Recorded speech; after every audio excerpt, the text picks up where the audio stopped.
You're old, Mom. You're practically dying anyway. What do you even need money for? To sit around watching cheap TV shows and taking pills every day? Mom, you're old. You're practically dead.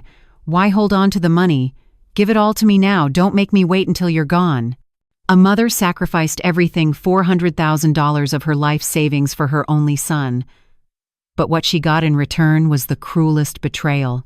When the money stopped, her son didn't just turn his back. He tried to steal her freedom, her dignity, her very life.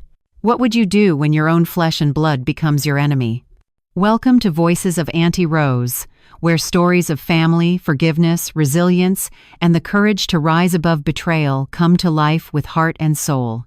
We're so glad you're here, joining a community that celebrates the unbreakable human spirit.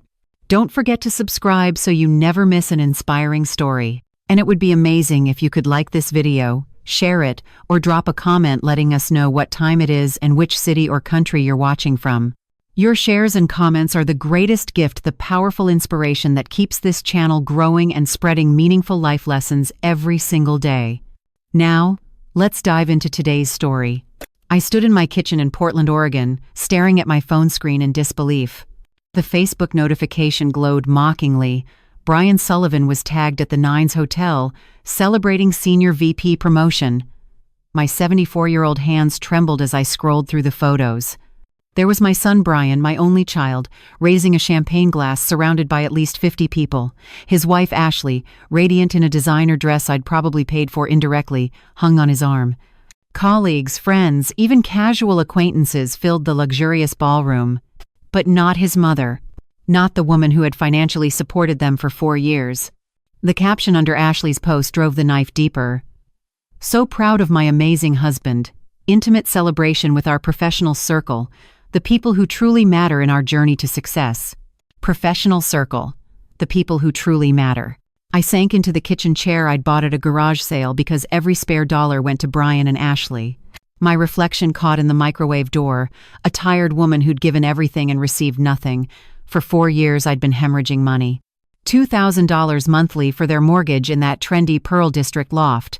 Another $1,500 for their car payments, both cars, because Ashley insisted she needed her own BMW for networking. Groceries, credit card bills, Ashley's spa treatments that she claimed were essential for her mental health. Even their expensive gym memberships and Brian's golf club fees. $68,000. I'd done the math last month when I couldn't afford to fix my own car's transmission. $68,000 from my nurse's pension, from the life insurance my husband Robert left me, from the savings meant to see me through my final years. My phone buzzed. Ashley. Hi, Mom. Hope you're having a blessed day. Brian's been so stressed with work.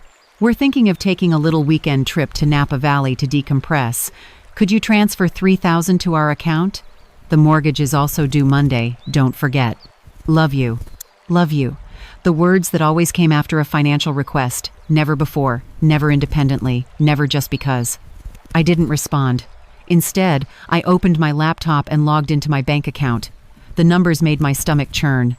My retirement account, once robust from 40 years of 12-hour shifts as a head nurse at Oregon Health and Science University, was nearly drained. At this rate, I'd be lucky to afford cat food by next year. The doorbell rang.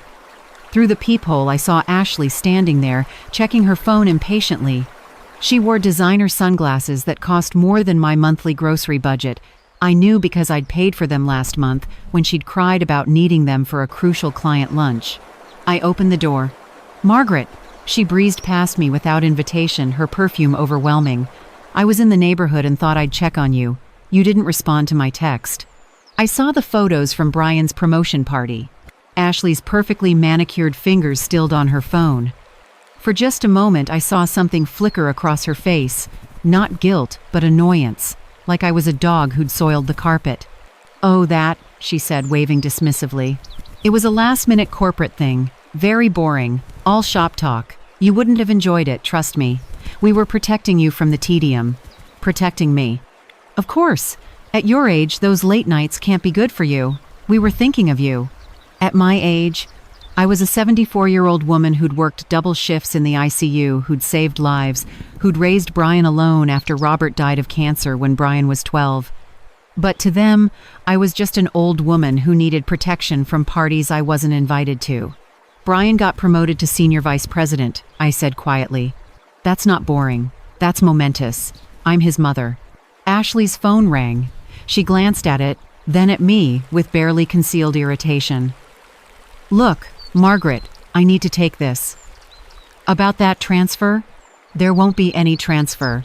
The words hung in the air between us. Ashley slowly lowered her phone, and for the first time in 4 years, I saw the real woman beneath the sweet daughter-in-law mask.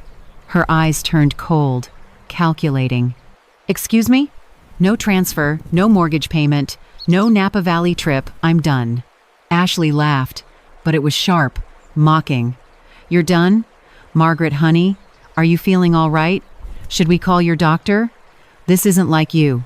No, this is exactly like me, the real me, the one who existed before I became your personal ATM. Her face flushed red. How dare you? After everything Brian and I have done for you, what exactly have you done for me, Ashley? We visit you.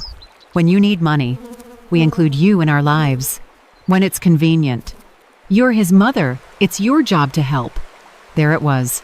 The truth, naked and ugly. My job. Not my choice, not my gift, not my love, my obligation. Ashley grabbed her phone again, furiously texting. Brian's going to hear about this. You're clearly having some kind of episode. Maybe it's dementia. We've been worried about your mental state. My mental state. The woman who'd manipulated me for 4 years, who'd treated me like a walking wallet, was questioning my mental state. Get out of my house, Ashley. She stood, towering over me in her designer heels. This isn't over, Margaret. You can't just cut us off. We have rights. You have responsibilities. Everything you have will be ours anyway when you're gone. Why make this difficult? When you're gone. Not if something happens. When? Like my death was penciled into their calendar, a financial event they were planning around. As she stormed out, slamming my door so hard the pictures rattled, I stood there shaking. But it wasn't from fear or sadness. It was rage. Pure, clean rage that I'd suppressed for 4 years. I walked to my bedroom and pulled out the dress I'd bought for Brian's promotion celebration, a beautiful navy blue dress that had cost $300 I couldn't afford. I'd imagined how proud I'd look standing next to my successful son, how the photos would show a loving family celebrating together. Now I held it up and saw it for what it was, a costume for a play I was never meant to be in. My phone exploded with texts. Brian. Ashley. Brian again. Mom, Ashley says you're acting strange. We're concerned about you. Don't do anything rash. We need to talk about your mental health. The mortgage is due Monday. I turned off my phone. For the first time in 4 years, their financial emergencies were not my problem. Their manufactured crises could not touch me. I was free. But freedom, I would soon learn, came with a price they were determined to make me pay. The silence that followed Ashley's departure felt like standing in the eye of a hurricane. I knew the storm would return, fiercer than before. My hands wouldn't stop shaking as I walked to my bedroom, each step feeling like wading through quicksand. In the closet, behind the promotion dress I'd never wear, hung something that shattered me completely, a Brian's baby clothes. A tiny blue onesie with Mommy's little hero embroidered across the front. I clutched it to my chest and collapsed onto the bed. The contrast between that innocent garment and the cold stranger my son had become ripped through me like shrapnel. My body convulsed with sobs so violent I thought my ribs might crack. How had my little hero become someone who viewed me as nothing more than a financial resource to be drained? 3 hours passed before I could lift myself from that bed. My eyes were so swollen I could barely see, my throat raw from crying. I stumbled to the bathroom and nearly screamed at my reflection. I looked like I'd aged 10 years in 3 hours. The woman staring back wasn't the competent head nurse who'd managed entire ICU wings. She was a hollow shell, a ghost of someone who'd given everything and received nothing but contempt in return. My phone, which I'd turned back on, showed 47 missed calls. 23 from Brian, 24 from Ashley. As I watched, it rang again. Brian's photo appeared, one from his college graduation where he was hugging me, both of us beaming, back when I was still a person to him, not just a checkbook. Against my better judgment, I answered. Mom, what the hell is wrong with you? His voice exploded through the speaker, so loud I had to hold the phone away from my ear. Ashley's in tears? You threw her out? You're refusing to help with our mortgage? Have you completely lost your mind? Brian. No, you listen to me. He was screaming now, actually screaming at his 74-year-old mother. We've structured our entire lives around your support. We have obligations. Ashley might lose her Mercedes if we can't make the payment. Do you want us to end up homeless? Is that what you want? You make $160,000 a year, I said quietly. That's none of your business. The cost of living in Portland is insane. We have expenses you couldn't even comprehend. Image matters in our circles, Mother. But you wouldn't understand that, would you? You were just a nurse. Just a nurse. The words hit me like a physical blow. I doubled over, clutching my stomach as nausea rolled through me. Just a nurse. The woman who'd held dying patients' hands, who'd saved lives, who'd worked herself to exhaustion to put him through private school and college. I'm still your mother, I whispered. Then act like it, Brian snarled. A real mother supports her children. A real mother doesn't play these sick power games. Ashley thinks you're having some kind of dementia episode, and honestly, I'm starting to agree. No one in their right mind would do what you're doing.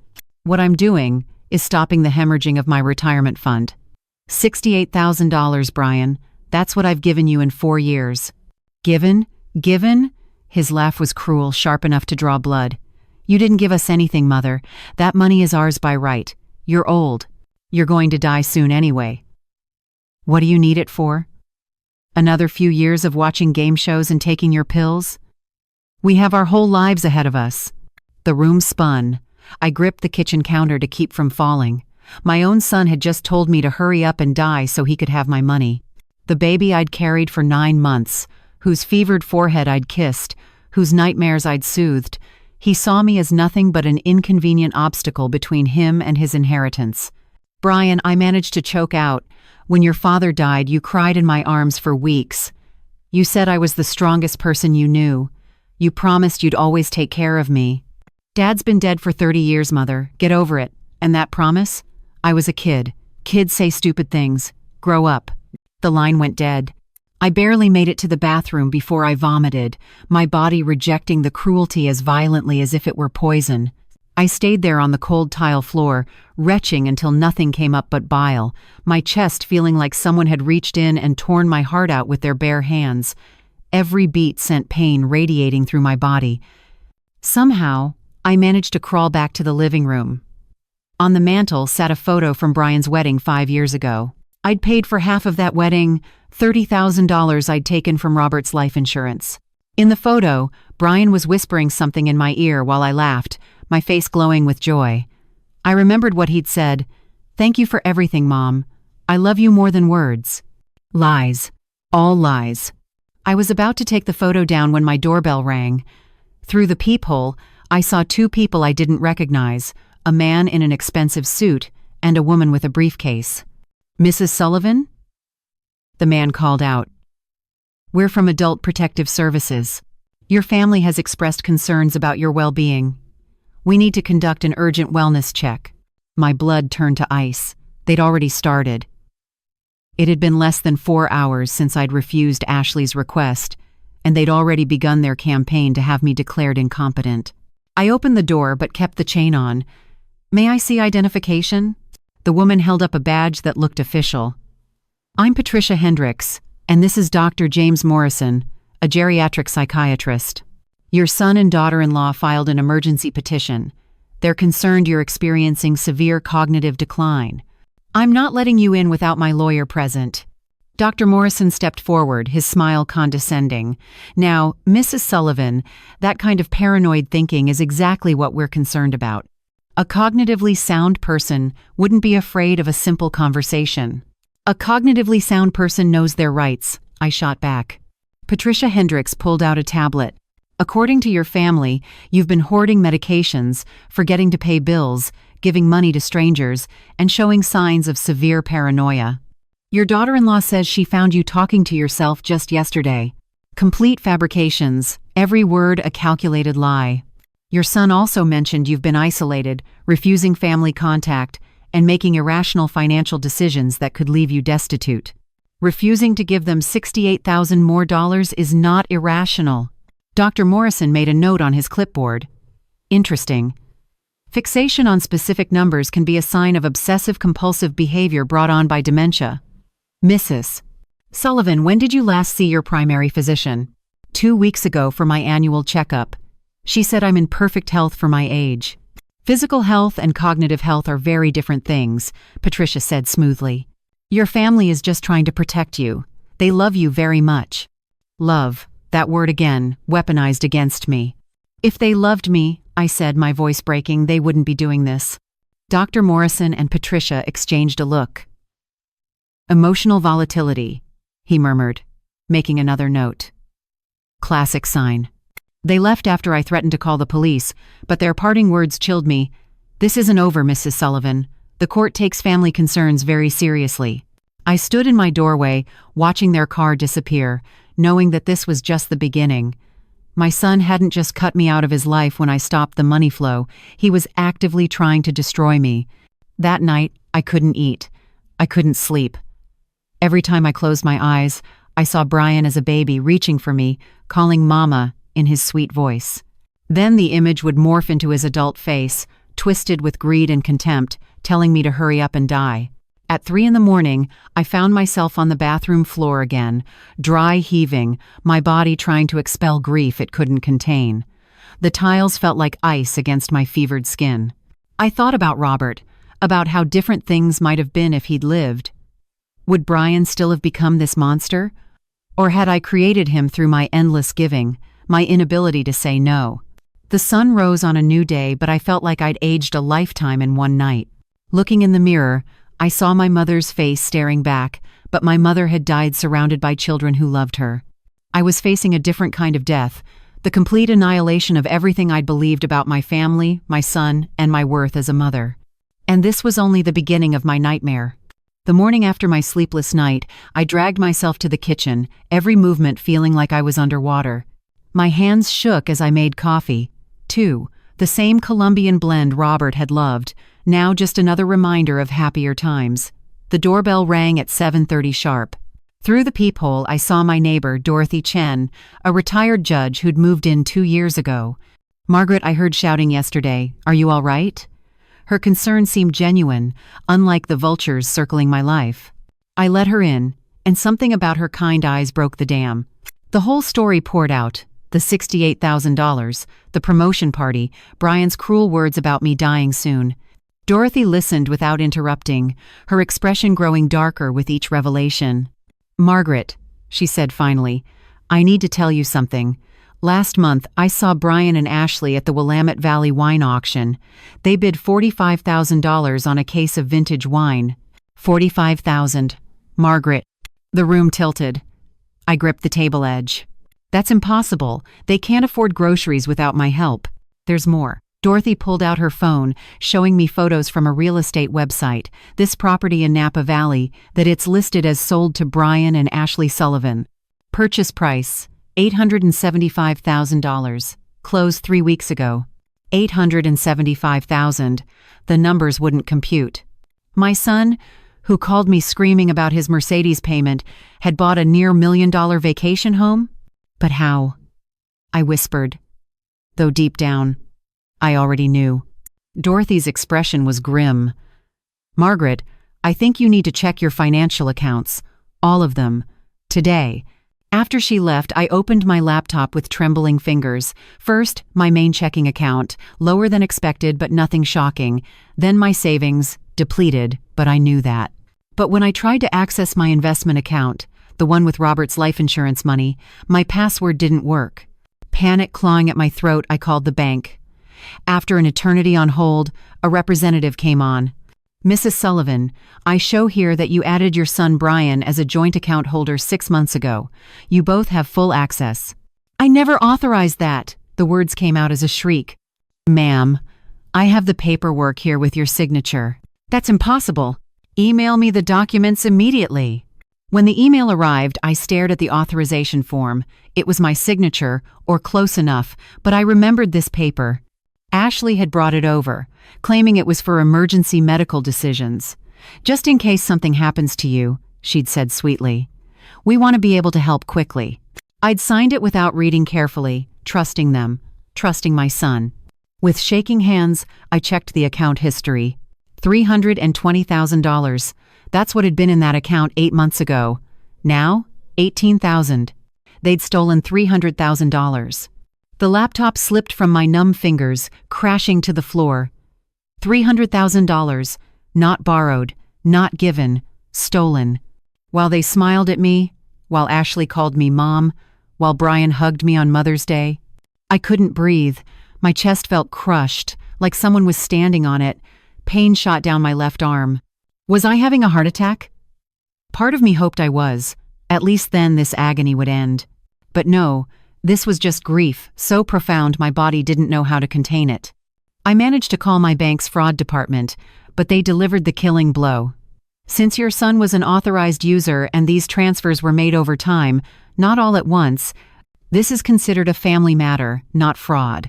You'll need to pursue this through civil court." Civil court. Against my own son. I was still reeling when my phone rang. Ashley. Against every instinct, I answered. "Margaret." Her voice was syrupy sweet. "I wanted to apologize for yesterday. We were all just stressed. Listen, Brian and I were thinking, why don't you come over for dinner tonight? We can work this all out like family." "Family?" I laughed, but it sounded unhinged even to my own ears. "Family doesn't steal $300,000. Silence. Then Ashley's voice changed, dropping all pretense. "Prove it. The bank has records showing Brian as an authorized user making legal transfers. You gave him access, Margaret. Remember? You're getting older. Your memory isn't what it used to be. You tricked me. That form was supposed to be for medical decisions." "What form?" "I don't recall any form. In fact, Brian and I are worried you're becoming paranoid. Delusional even. Making up conspiracies about your loving family. Dr. Morrison mentioned that paranoid delusions are common in dementia patients." "You're monsters," I whispered. "We're practical," Ashley corrected coldly. "That money was being wasted sitting in your account." "You're 74, Margaret. How many years do you realistically have left? 5? 10, if you're lucky? We have 40 years ahead of us. That money can actually build something with us instead of moldering away while you deteriorate in some nursing home." "Get out of my life," I said. "Oh, Margaret," Ashley laughed. "We're not going anywhere. In fact, we're going to be more involved than ever. See, concerned family members have a duty to protect confused elderly relatives from themselves. Brian's already spoken to a lawyer about getting power of attorney. Given your recent erratic behavior and these paranoid delusions about theft, I think any judge would agree you need help managing your affairs." She hung up, leaving me standing in my kitchen, understanding finally that this wasn't just about money, this was about complete control. They wanted everything, my money, my house, my autonomy, my dignity, and they were willing to destroy me to get it. I stumbled to the bathroom and vomited again, my body purging the horror of it all. When I finally lifted my head, I caught sight of something that broke me completely, Brian's kindergarten Mother's Day card, which I'd kept taped to the medicine cabinet for 33 years. "I love you, Mommy," in crooked crayon letters, with a drawing of us holding hands under a rainbow. I tore it down and ripped it to pieces, sobbing so hard I couldn't see. That little boy was dead. He'd been murdered by greed, replaced by a stranger who saw me as nothing but an ATM with a pulse that was inconveniently still beating.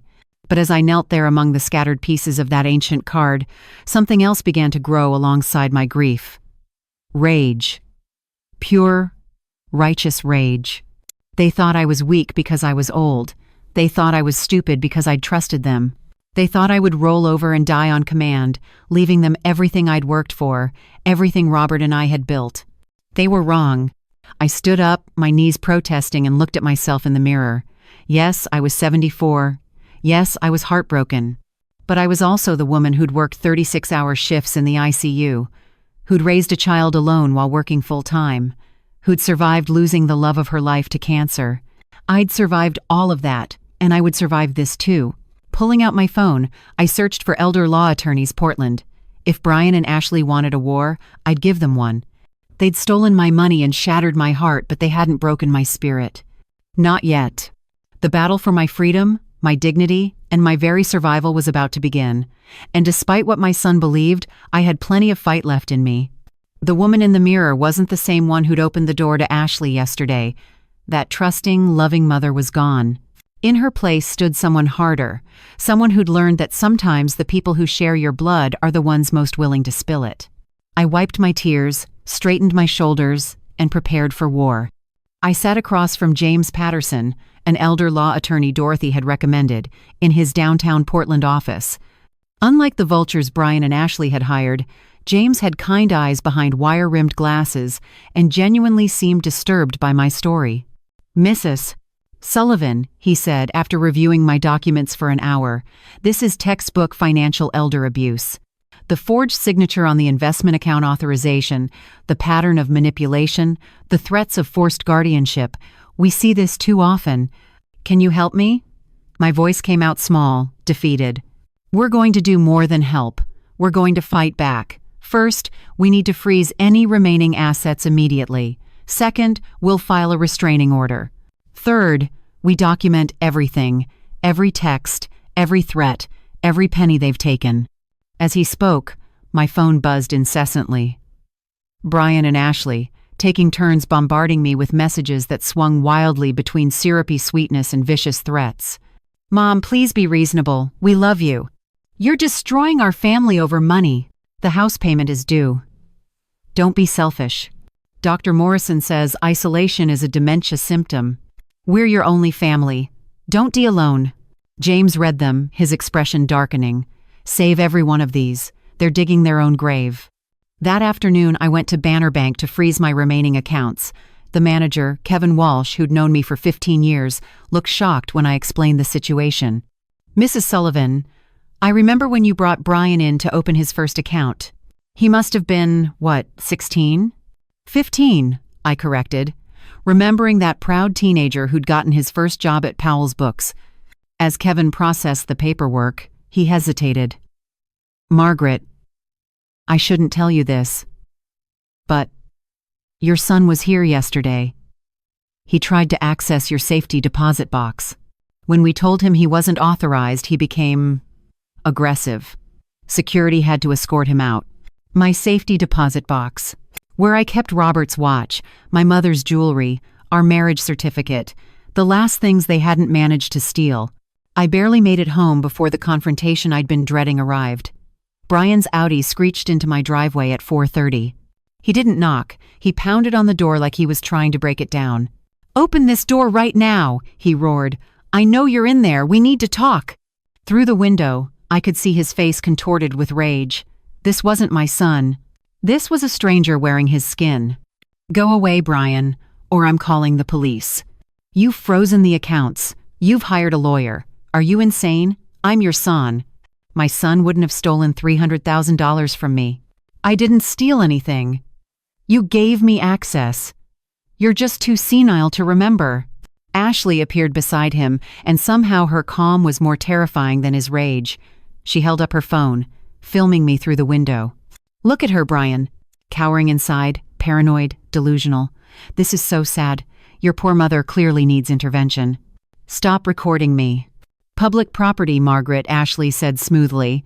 "We're documenting your mental decline for the court." See how agitated she is? How paranoid. Classic dementia symptoms. Brian kicked my door. Actually kicked it, leaving a dent in the wood.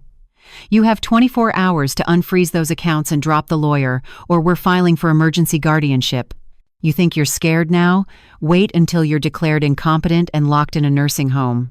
We'll sell this house, take everything, and you'll spend your last years drooling in a bed you can't afford." "You're monsters," I screamed, surprising myself with the volume. "We're your family," Brian shot back, "the only people who gave a damn about you after Dad died. And this is how you repay us?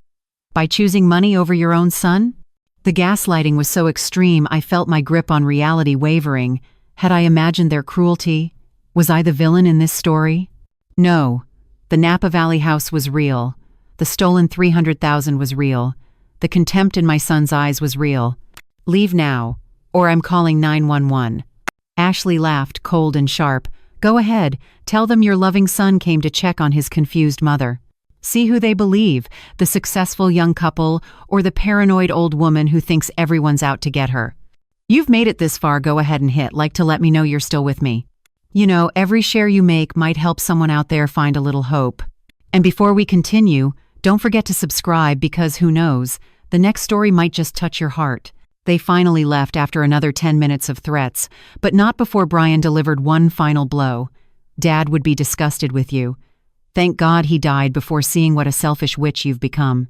I collapsed after they left, sobbing so hard I thought I might suffocate. Robert would be disgusted, but not with me. With the son we'd created, who'd turned into something neither of us could have imagined in our worst nightmares. The next morning, Dorothy came over with someone unexpected, her daughter Sarah, a forensic accountant. Mrs. Sullivan, Sarah said gently, Dorothy told me what's happening. I specialize in elder financial abuse cases. Would you let me review your records? For 3 hours, Sarah meticulously traced every transaction, every transfer, every theft. When she finished, her face was grave. It's worse than you know. They didn't just take the $300,000 from your investment account. They've been skimming from your checking account using the online access you gave them for emergencies. Small amounts, $500 here, $800 there.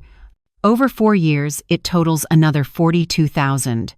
$342,000, plus the $68,000 I'd given them willingly. $410,000 total. They've been planning this for years, Sarah continued. The pattern shows careful deliberation. They kept you giving willingly as long as possible while secretly stealing larger amounts. Classic predatory behavior. That afternoon, I received a formal letter from a law firm, Steinberg, Morrison and Associates. Brian and Ashley were filing for conservatorship, claiming I was mentally incompetent and a danger to myself. The hearing was set for 2 weeks away. James Patterson called immediately. Don't panic. This is what we expected. We're going to fight this with everything we have. I've already contacted Dr. Rebecca Chen. She's the best geriatric psychiatrist in Portland. She'll conduct a comprehensive evaluation to prove your competency. What if the judge sides with them anyway?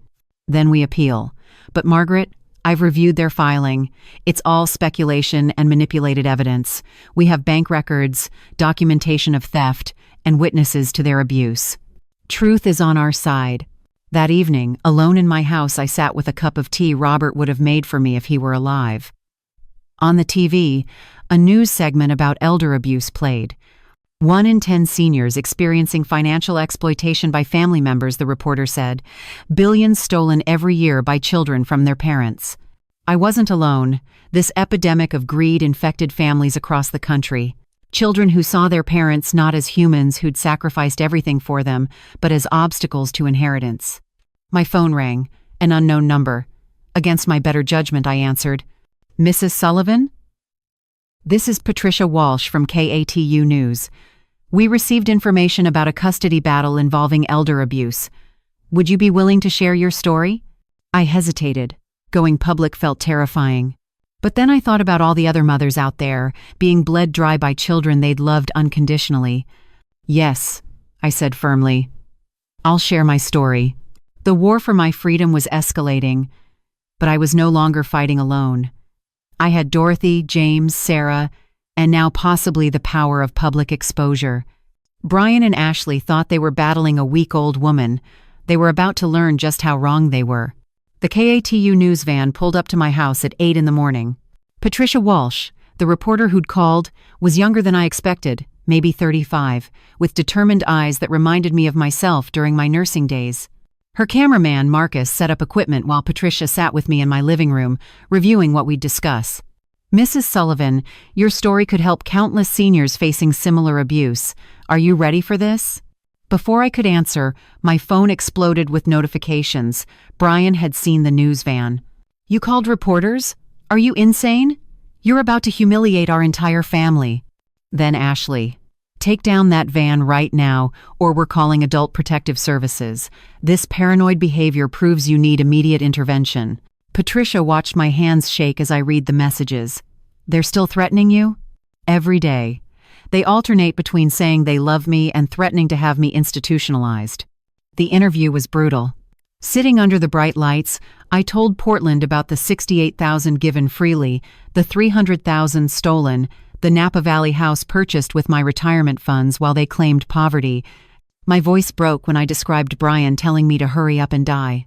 "He was such a loving little boy," I whispered, tears streaming down my weathered face. "I don't know when my son became someone who could wish his mother dead for money." Patricia's own eyes glistened. "What would you say to other parents experiencing this? You're not alone, and it's not your fault for loving your children. The shame belongs to them, not to us." The segment aired that evening. Within an hour, my phone rang nonstop, but not with threats this time. Other parents, dozens of them, calling to share their own stories. A father whose daughter emptied his accounts while he was hospitalized. A mother whose son sold her house, forged her signature. The epidemic was worse than I'd imagined. Then Dorothy burst through my door, tablet in hand, face pale. "Margaret, you need to see this." On Facebook, Ashley had posted a response. A video of her crying, makeup strategically smeared, with Brian holding her protectively. "My heart is broken," Ashley sobbed to the camera. "Margaret Sullivan, the woman I called mom for 5 years, has lost her mind. We tried everything to help her. Doctors, therapists, gentle interventions. But dementia has stolen the woman we loved. Now she's making horrible accusations, being manipulated by people trying to steal her money. We just want to protect her, but she's become violent, paranoid, delusional." The comments were brutal. Half supported them, calling me a cruel, senile old woman. The other half saw through the performance. The war had gone public. That night, something terrifying happened. At 2 a.m, I woke to sounds downstairs. Someone was trying to break in. I grabbed my phone and the baseball bat Robert had kept beside our bed, my heart hammering so hard I thought it might explode. 911, what's your emergency? "Someone's breaking into my house." The intruder fled when they heard sirens, but the officer found evidence that chilled me. My back door lock had been tampered with using professional tools. This wasn't a random burglar. "Ma'am, do you have somewhere else you can stay?" the officer asked. "This looks targeted." Dorothy insisted I stay with her, and as I packed a bag with shaking hands, I found something that destroyed me all over again. Hidden in my closet, behind winter coats, was a box of Brian's childhood things I'd saved, report cards praising his kindness. A Mother's Day poem from 2nd grade. "My mom is the best because she loves me more than the rest." A photo of us at his high school graduation, both crying with joy. I sat on my bedroom floor, holding these relics of a relationship that had died without my noticing, sobbing until I couldn't breathe. The child in these photos was gone, replaced by a monster who might have just tried to break into my home. At Dorothy's house, I couldn't sleep. Every sound made me jump. Was that Brian? Had they found me? At dawn, James Patterson called with news that made everything worse. "Margaret, I just received their psychiatric evaluation. Doctor, Morrison claims you showed signs of severe paranoia, confusion, and hostility during his wellness check. He's recommending immediate conservatorship. But he was only here for 10 minutes. I wouldn't let him in without a lawyer." That's what he's calling paranoid behavior. "We need Dr. Chen's evaluation immediately." Dr. Rebecca Chen spent 4 hours with me that afternoon. Unlike Dr. Morrison's ambush, this was thorough, cognitive tests, memory evaluations, psychological assessments. I answered everything while terrified I'd make some small error they could use against me. "Mrs. Sullivan," Dr. Chen said when we finished, "your cognitive function is not just normal, it's exceptional for your age. Your memory is sharp, your reasoning sound, your emotional responses appropriate to the trauma you're experiencing. Any judge who reviews this will see you're completely competent." But that evening brought a new horror. Brian appeared on the local news with Ashley, announcing they'd started a GoFundMe to help care for our beloved mother with dementia. They'd raised $12,000 in 6 hours from sympathetic strangers. "We don't want her money," Brian told the reporter, his performance Oscar-worthy. "We want our mom back. The real Margaret Sullivan, not this confused, frightened woman being exploited by vultures." The gaslighting was so extreme I started questioning reality. Was I the crazy one? Had I imagined their cruelty? I called James, panicking. "They're masters at this, Margaret," he said firmly. "Classic abuser tactics. Deny, attack, reverse victim and offender. Don't let them make you doubt yourself. Sarah, the forensic accountant, called next with shocking news. Margaret, I found something. That Napa Valley property? They bought it using a shell company, BSA Investments. Brian Sullivan Ashley. They've been planning this for at least 2 years, setting up the legal framework to hide assets. 410,000 stolen, and they were on TV claiming to be victims. The rage that filled me was volcanic. These weren't my children. They were parasites who'd fed on me until I had nothing left to give. Dorothy found me that night standing at her window, watching the street, terrified every car was them coming for me. Margaret, she said gently, you're not sleeping. You're not eating. They're destroying you even from a distance. What choice do I have? They're my family. No, Dorothy said firmly. Family doesn't do this. They're your opponents now, and you need to fight like your life depends on it, because it does. She was right. This wasn't about money anymore. This was about survival. Brian and Ashley wouldn't stop until they destroyed me completely, either locked in an institution or dead from the stress. The conservatorship hearing was in 5 days. 5 days to prove I wasn't the demented old woman they'd painted me as. 5 days to fight for my freedom. I looked at my reflection in Dorothy's hallway mirror. The woman staring back was gaunt, exhausted, aged 10 years in 2 weeks. But in her eyes, I saw something Brian and Ashley had underestimated. Determination. Pure, steel-core determination. They wanted a war? They'd get one. The morning of the conservatorship hearing, I stood in Dorothy's guest bathroom, barely recognizing my reflection. I'd lost 15 pounds in 2 weeks, my cheekbones sharp as blades beneath papery skin. My hands trembled as I applied lipstick, the same coral shade I'd worn to Brian's college graduation, back when he still loved me. Dorothy drove me to the Multnomah County Courthouse, my stomach churning with each mile. James Patterson met us at the entrance, his face grave but determined. Margaret, they've brought 3 witnesses besides Dr. Morrison. Stay calm no matter what lies they tell. The truth is on our side. The courtroom was smaller than I'd expected, more intimate, which somehow made it worse. Brian and Ashley sat at the plaintiff's table, dressed impeccably, him in a charcoal suit that probably cost more than my monthly income, her in a conservative navy dress that screamed concerned daughter-in-law. They didn't look at me, not once. Their lawyer, Richard Steinberg, was everything James wasn't, tall, aggressive, with cold eyes that reminded me of a shark. He stood immediately when Judge Patricia Winters entered. Your Honor, we're here because Margaret Sullivan, age 74, has experienced rapid cognitive decline that endangers her physical and financial well-being. Her loving family seeks conservatorship purely to protect her from exploitation and self-harm. Self-harm. The words made me want to scream. The only harm I'd experienced came from them. Steinberg called Brian first. My son, my baby boy, took the stand and swore to tell the truth with the same lips that had once kissed my cheek every night before bed. My mother was always eccentric, Brian began, his voice dripping with fake concern. But these last months, she's become someone we don't recognize. She's given away hundreds of thousands to strangers, she's paranoid about family, she's isolated herself, and she makes wild accusations that make no sense. Can you give specific examples? Steinberg prompted. She claims we stole $300,000, which is insane. She authorized me on her accounts years ago when she started forgetting things. Any transfers were at her request, though she doesn't remember now. Last week, she called reporters, making our private family business public. That's not the mother who raised me. That's someone whose mind is failing. Each word was a dagger. Brian delivered them while looking at the judge with tears, actual tears, in his eyes. He'd learned to cry on command, somewhere between the child who sobbed over scraped knees and the man plotting to steal everything I had. James cross-examined brilliantly. Mr. Sullivan, you purchased a property in Napa Valley 3 weeks ago for $875,000. How did you afford this on your salary? Brian's mask slipped for just a second. That's not relevant. It's entirely relevant if the money came from your mother's accounts. I don't have to answer that. Judge Winters leaned forward. Actually, Mr. Sullivan, you do. We had savings, Brian muttered.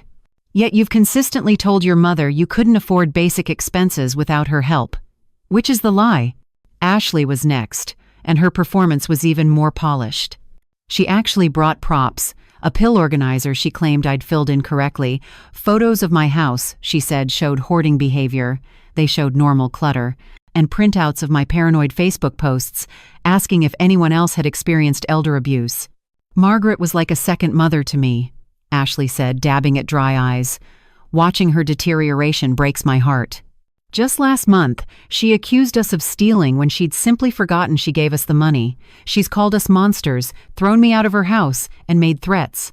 We're terrified she'll hurt herself or someone else. Dr. Morrison testified that I showed classic signs of dementia-related paranoia and hostile resistance to help. He actually used the word combative to describe my insistence on having a lawyer present. Then a surprise witness, Brian's friend Derek, who claimed he'd seen me talking to myself at the grocery store and acting confused about prices. Complete fabrication, but delivered with conviction. By lunch break, I felt like I was drowning.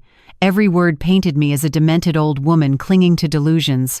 Dorothy squeezed my hand so hard it hurt. "They're lying through their teeth," she whispered fiercely. "Everyone can see it." Could they? The judge's face revealed nothing. Our defense began with Dr. Rebecca Chen, who systematically destroyed Morrison's evaluation. I administered the Montreal Cognitive Assessment, the Mini Mental State Examination, and comprehensive neuropsychological testing. Mrs. Sullivan scored in the 95th percentile for her age group. She shows 0 signs of dementia, confusion, or impaired judgment. How do you explain her recent behavior? Steinberg attacked on cross-examination. Her behavior is consistent with someone experiencing financial exploitation and psychological abuse by family members. Her responses are not only rational, but show remarkable restraint given the circumstances. Sarah, the forensic accountant, presented evidence that made Brian visibly sweat. Bank records, transfer histories, the shell company documentation, the timeline showing systematic theft alongside constant requests for more money. In my professional opinion, Sarah stated, this represents deliberate, calculated financial abuse spanning multiple years. Then came my witnesses. Dorothy testified about Brian and Ashley's visit to my home, their aggression, their threats. Kevin Walsh from the bank confirmed Brian's attempt to access my safety deposit box and his violent reaction when denied. 3 neighbors described seeing Brian kick my door and scream threats. Finally, it was my turn. Walking to the witness stand felt like approaching my own execution. My legs shook so badly I nearly fell. But when I sat down and looked at the judge, a woman about my age with intelligent eyes, something inside me steadied. James led me through my testimony gently. The $68,000 given freely, the discovery of the $300,000 theft, the Napa house, Brian telling me to hurry up and die. "Mrs. Sullivan," James asked softly, "why are you fighting this conservatorship?" I looked directly at Brian for the first time since entering the courtroom. He wouldn't meet my eyes. Because I spent 40 years as a nurse, saving lives and making my own decisions. I raised my son alone after my husband died, managed our finances, bought our home, put Brian through college. I am not senile. I am not confused. I am a mother who discovered her son, views her not as a person but as an ATM. And when the money stopped, he decided I needed to be declared incompetent so he could take what was left. "You're lying!" Brian suddenly shouted, jumping up. "You're sick! You need help! We're trying to save you from yourself!" Judge Winters gavelled him quiet, but the damage was done. His mask had slipped, revealing the rage beneath. Steinberg's cross-examination was brutal. "Mrs. Sullivan, isn't it true you've been isolated, paranoid, and making irrational financial decisions?" "No. I've been protecting myself from theft and abuse." "You claim your son stole money, but he was an authorized user. That's not theft." "He was authorized through forged signatures on documents his wife tricked me into signing." "Do you have proof of this forgery?" "The proof is that I never would have willingly given access to my retirement funds." "So no actual proof? Just your word against theirs?" "My word as a competent adult who knows her own mind." It went on for an hour, Steinberg trying every angle to make me appear confused or contradictory. But 40 years of handling crisis situations in the ICU had taught me to stay calm under pressure. When testimony ended, Judge Winters retired to deliberate. Those 30 minutes felt like 30 years. Brian and Ashley whispered furiously with Steinberg. I sat between James and Dorothy, praying to Robert to help me from wherever he was. Then Judge Winters returned. This case represents a troubling trend I see too often: adult children attempting to use conservatorship laws to control their elderly parents' assets. The evidence presented shows that Mrs. Margaret Sullivan is fully competent, showing no signs of dementia or diminished capacity. My heart started racing. Furthermore, the financial records suggest serious irregularities that warrant investigation by Adult Protective Services and possibly criminal prosecutors. The petition for conservatorship is denied. I'm also issuing a restraining order preventing Brian and Ashley Sullivan from coming within 500 feet of Margaret Sullivan and ordering an immediate audit of all financial transactions between the parties. The gavel came down like thunder. I'd won. Brian's roar of rage echoed through the courtroom as Ashley burst into real tears, not for losing a mother figure, but for losing access to money. They were escorted out by security after Brian kicked a chair and screamed that the judge had been bribed. I sat frozen, unable to believe it was over. I'd won. I was free. But as I watched my son being dragged away, still screaming threats, I realized I'd lost something far more valuable than money. I'd lost the illusion that my child loved me, and that loss would haunt me forever. The restraining order should have brought peace, but instead, it brought a different kind of war. 3 days after the hearing, I returned to my own house, Dorothy insisting on accompanying me. The moment I walked through my door, I knew they'd been there. Nothing obvious, just small things. A photo frame slightly askew. My mail reorganized. The spare key I'd hidden under the fake rock in the garden was gone. "We need to call the police," Dorothy said immediately. But what evidence did I have? Brian and Ashley were too smart to leave obvious traces. They wanted me to know they'd violated my space while maintaining plausible deniability. That night, alone in my bedroom, I found their real message. Inside my jewelry box, where I kept Robert's wedding ring, was a note in Ashley's handwriting: "This isn't over." I called James Patterson immediately, but he delivered more bad news. "Margaret, they're appealing the ruling. They've also filed a defamation lawsuit over your news interview. They're seeking $2 million in damages." $2 million?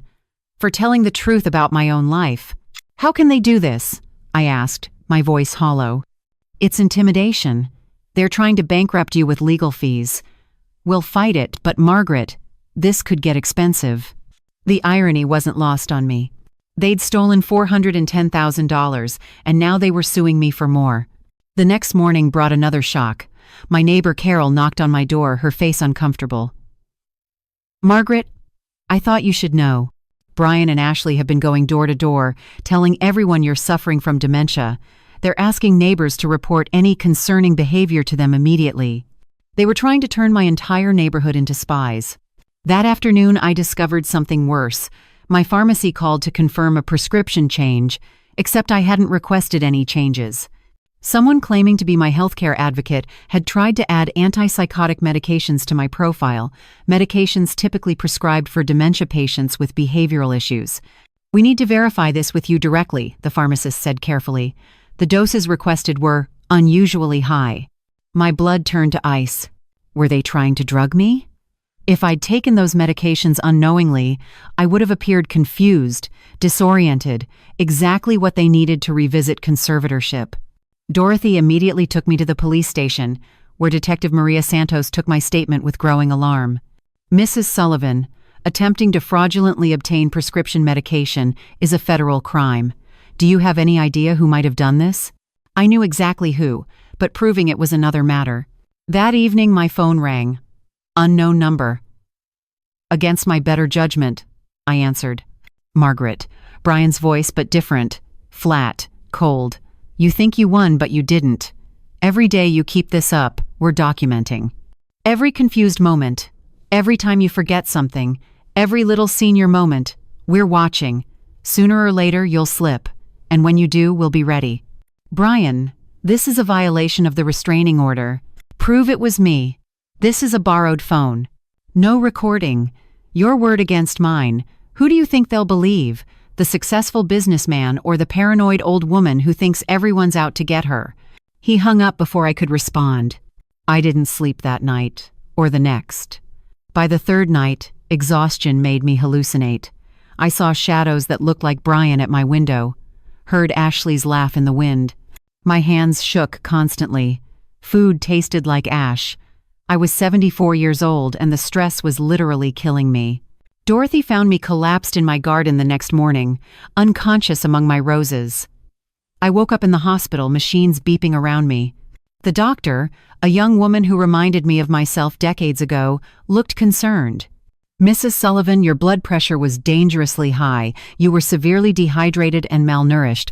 When did you last eat a proper meal?" I couldn't remember. The days had blurred together in a haze of fear and insomnia. "She's being stalked by her son," Dorothy told the doctor bluntly. "This is what elder abuse looks like." The doctor's expression darkened.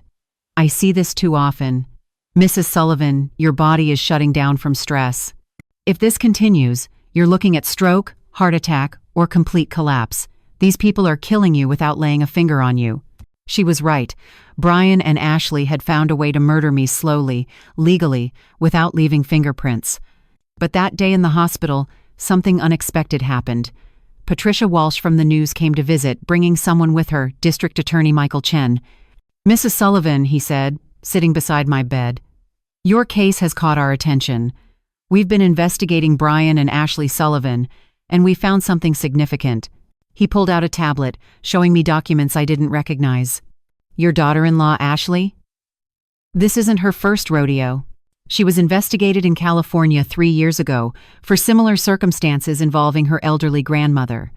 The case was dropped when the grandmother suddenly died of a heart attack 2 days before testifying. My blood ran cold. She killed her grandmother?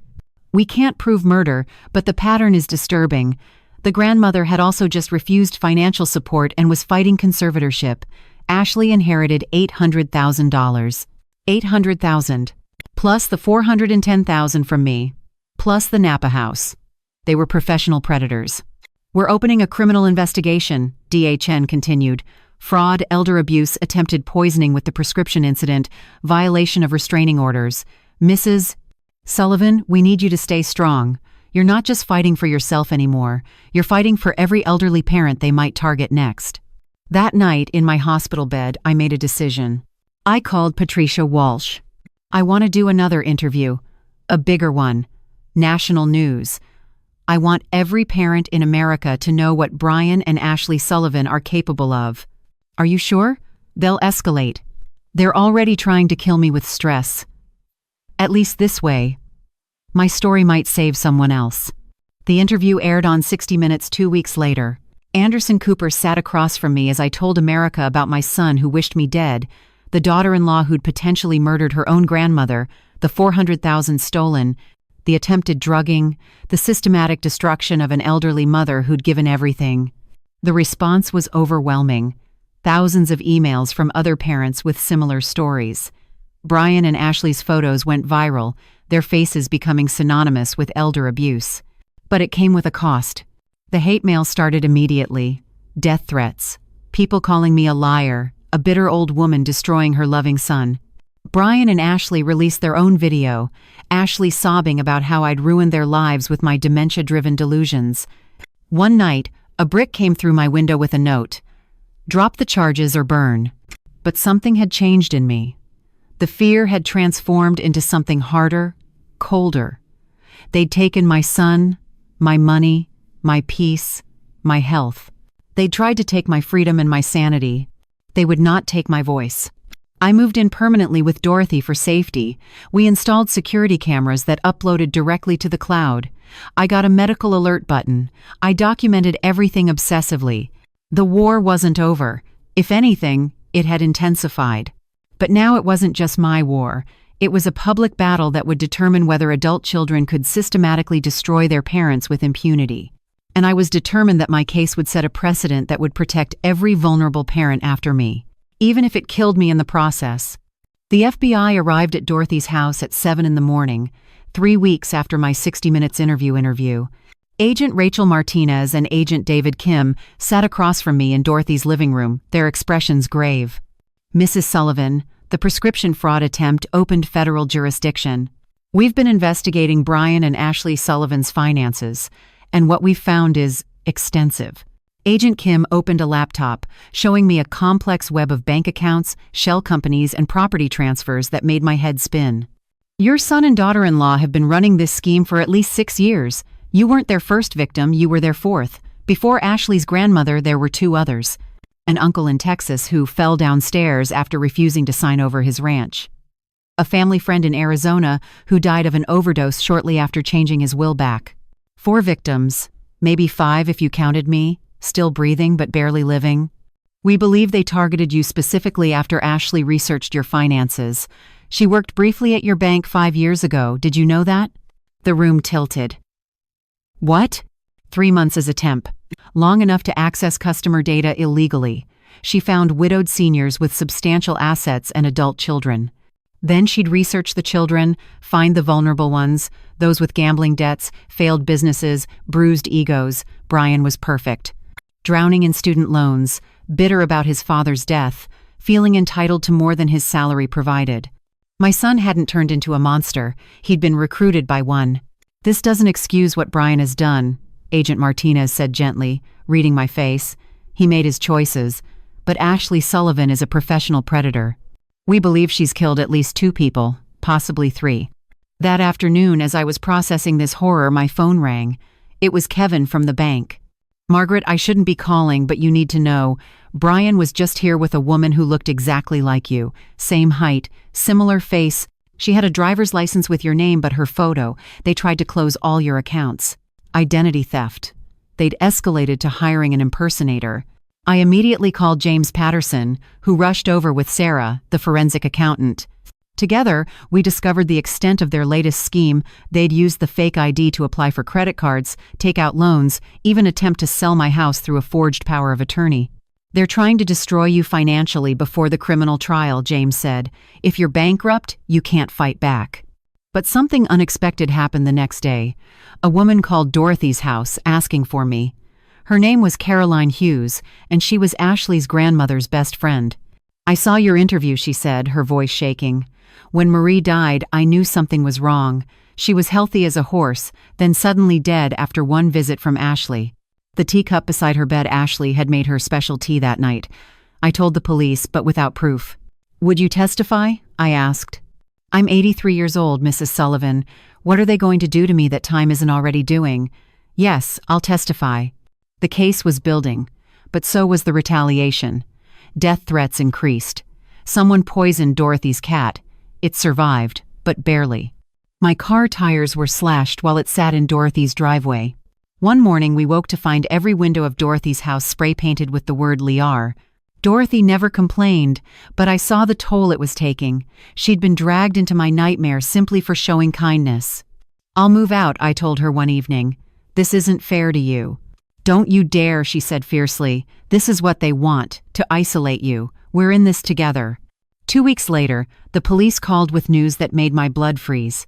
Brian and Ashley had been spotted at a medical conference in Seattle, attending seminars on managing dementia patients and legal guardianship of impaired adults. They were studying, preparing for another attempt. If you find this part truly thought-provoking, go ahead and hit like to show your support. Do you feel the same way as the character in this story? Share your thoughts in the comments, I'd love to hear from you. But they'd made a mistake. At the conference, Ashley had approached Dr. Rebecca Chen, not recognizing her as my psychiatric evaluator.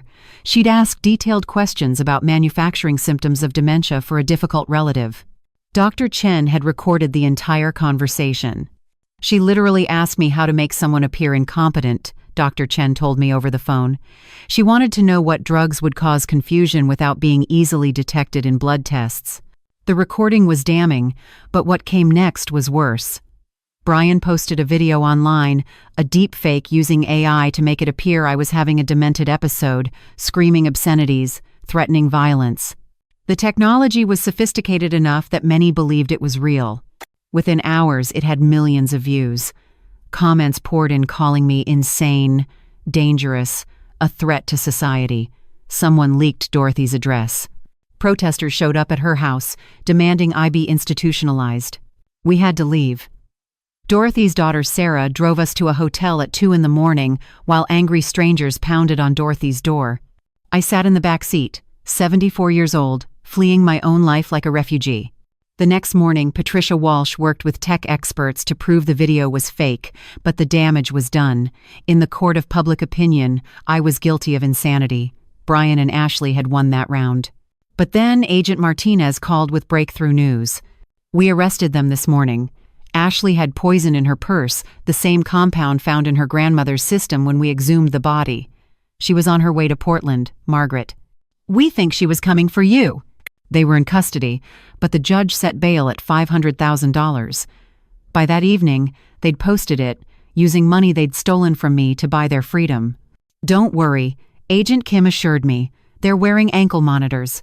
They can't leave the state. And they absolutely cannot contact you. But Ashley had killed before. What was an ankle monitor to someone willing to murder for money? That night, in the hotel room, I sat with Dorothy watching the news coverage of their arrest. Their mugshots filled the screen.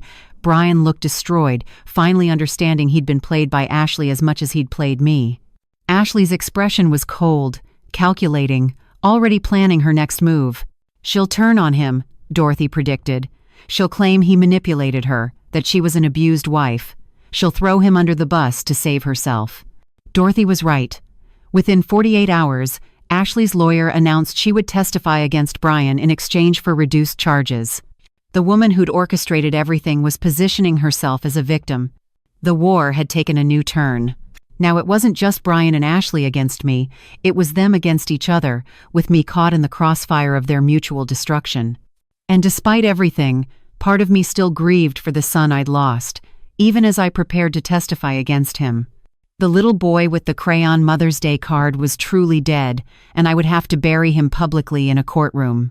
The final battle was approaching, and only one of us would survive it intact. The call came at 3 a.m, 2 weeks after their arrest. Dorothy's phone rang, and we both knew nothing good came from middle-of-the-night calls. She answered on speaker, and Agent Martinez's voice filled the dark room. Margaret, there's been an incident. Ashley Sullivan is in the hospital. She claims Brian tried to poison her. The irony was so thick I almost laughed. The poisoner claiming to be poisoned. She's saying Brian put antifreeze in her wine. She's demanding protective custody and wants to make a deal, full testimony against Brian for immunity. Immunity? I sat bolt upright. She killed at least 2 people. She's claiming Brian forced her into everything. Says she has recordings of him planning your murder, discussing how to make it look natural. Her lawyer's pushing hard. Young mother, manipulated wife, fearing for her life. Young mother. Ashley was 38, hardly young. And they had no children. Thank God for small mercies. The next morning Brian called from jail. I shouldn't have answered, but some vestige of maternal instinct made me pick up. Mom. His voice was broken, hollow. She's destroying me. Everything was her idea. The Napa house, the identity theft, even targeting you. She chose you. Mom. She researched you for months before we even met. You still went along with it, Brian. I know. God, I know. But Mom, she has recordings. Edited recordings where she got me drunk and angry, ranting about you, about money. She removed all her parts, all her manipulation. It sounds like I'm a psychopath planning matricide. You told me to hurry up and die. Silence. Then. I was repeating what she said to me every night. Your mother's old. She'll die soon. Why wait for inheritance? She programmed me, Mom, like a cult leader. I'm not asking for forgiveness. I don't deserve it. But don't let her walk free. She'll do this again. After he hung up, I sat staring at the wall. My son, the monster, was also a victim. It didn't excuse him, but it complicated everything. Sarah, the forensic accountant, called with more disturbing news. Margaret, I've traced Ashley's history further. She's been married 3 times. Each husband had elderly parents with money. In every case, the parents died or were institutionalized within 2 years of the marriage. She's done this at least 7 times. 7 families destroyed. 7 elderly people dead or locked away. And my son was just her latest weapon. That afternoon, Ashley's lawyer released the recordings to the media. They were devastating. Brian's voice, slurred with alcohol, saying things that made me vomit when I heard them. Sometimes I wish she'd just die already. Stubborn old witch sitting on all that money while we struggle. Ashley's right, she's probably got dementia anyway.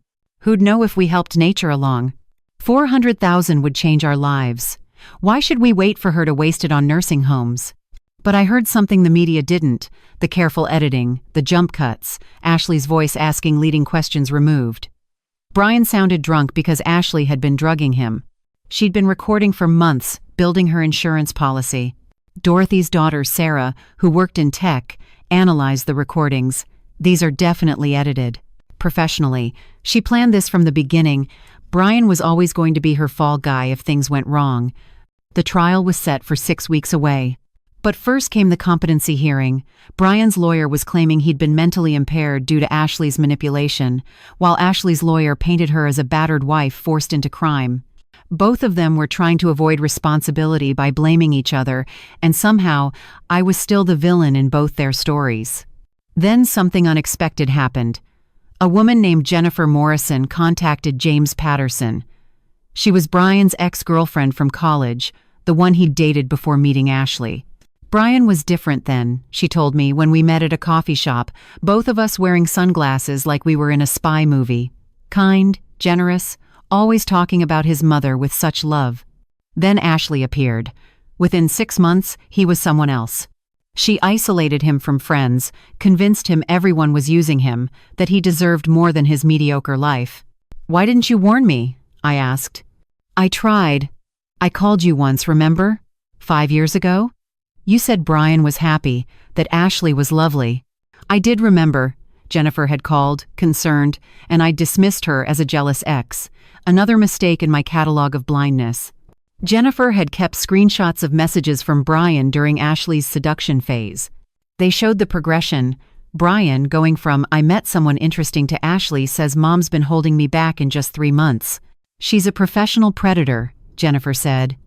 She studied him like a project, found every weakness, every resentment, and amplified them. "Your son was murdered, Margaret. What's left is just Ashley's puppet." That night, unable to sleep again, I went through old photo albums Dorothy had helped me save from my house. Brian at 5, missing his front teeth, grinning. Brian at 10, proudly showing off a science fair trophy. Brian at 15, arm around me at his father's funeral, trying to be strong. When had Ashley's poison first entered his veins? Which photo showed the last moment of the real Brian? My phone buzzed. A text from an unknown number, but I recognized the syntax immediately. Ashley, probably from a contraband phone in the hospital. "You could have just given us the money. None of this had to happen. Brian's going to prison because you're selfish. I hope you're satisfied." Even now, even caught, she was trying to manipulate me, make me feel guilty for not allowing myself to be robbed and potentially murdered. I screenshot the message and sent it to Agent Martinez. Within an hour, Ashley was transferred to a secure psychiatric facility for evaluation. Her lawyer claimed she was having a breakdown, but I knew better. She was calculating her insanity defense. The next morning brought worse news. The judge had agreed to separate trials. Ashley would be tried first, with immunity for testifying against Brian. My son would face all the serious charges alone: attempted murder, elder abuse, fraud, identity theft. He was looking at 25 to life. "It's not fair," I told James Patterson. "She's the mastermind. Fair doesn't enter into it. She's got better lawyers and a more sympathetic narrative. Young woman led astray versus middle-aged man plotting matricide." That afternoon, I did something I'd never thought possible. I visited Brian in jail. He looked like a ghost. 30 pounds thinner, gray-faced, his eyes hollow. When he saw me, he started crying, not the manipulative tears from the courtroom, but raw, broken sobs. "I killed him, didn't I?" he said. "The son you loved. I killed him for money that was never even real. Ashley's probably hidden millions somewhere, and I destroyed everything for her lies." "Why, Brian? Help me understand why." He looked at his hands, cuffed to the table. "She made me feel special, like I deserved more, like you'd held me back by making me ordinary. She said extraordinary people take what they need. That love was just middle-class weakness. I was so stupid, Mom. So fucking stupid. I wanted to hate him. I needed to hate him. But sitting there, seeing him clearly for the first time in 5 years, I saw the truth. My son was weak, greedy, entitled, but Ashley had turned those flaws into weapons against both of us. "I'm going to testify," I said. "I'm going to tell the truth about everything. Both of you." "I know," he whispered. "Mom, when I said you should die, I was looking at Ashley when I said it. In my mind, I was talking to her, but the words came out aimed at you. I'm sorry. I'm so sorry. Sorry didn't bring back the years of trust. Sorry didn't return the $400,000. Sorry didn't erase the trauma that had aged me 20 years and 6 months. But it was something. A crack in the wall where maybe, someday, far in the future, something might grow. As I left the jail, I knew the hardest part was coming. Testifying against my own son while his accomplice walked free. Justice perverted by clever lawyers and edited recordings. But I would do it. I would stand in that courtroom and speak the truth, even if it destroyed what was left of my family. Because that's what real love looked like. Not enabling, not financing, not dying on command, but standing for truth even when it hurt. The war was entering its final phase, and I was ready for whatever came next. The criminal trial of Ashley Sullivan began on a rainy October morning. I sat in the witness waiting room, my hands steady for the first time in months. Dorothy sat beside me, our matching medical alert buttons a testament to how dangerous our lives had become. Ashley entered the courtroom in a wheelchair, IV attached, playing the victim to perfection. She'd lost weight, styled her hair to look limp and lifeless, and somehow managed to make her orange jumpsuit look like patient scrubs. The transformation was masterful, from predator to prey in 6 weeks. Her lawyer, Miranda Castillo, was one of Portland's most expensive defense attorneys. I wondered how Ashley afforded her until Agent Martinez whispered, "She's being paid from an offshore account in the Caymans. We found $12 million Ashley had hidden there." $12 million. From how many dead elderly victims? The prosecutor, David Park, opened with brutal efficiency. "Ashley Sullivan is a serial killer who uses marriage and manipulation instead of guns. 7 elderly victims that we know of. 3 confirmed dead. $410,000 stolen from Margaret Sullivan alone, and that's just what we can prove." But Castillo painted a different picture. Ashley was a battered woman, psychologically tortured by Brian, forced to participate in his schemes, fearing for her life every day. The tears Ashley produced on cue were worthy of an Oscar. I was called to testify on day 3. Walking past Ashley, I caught her eye for just a second. Behind the victim mask, I saw the real woman, cold, calculating, already planning her next move.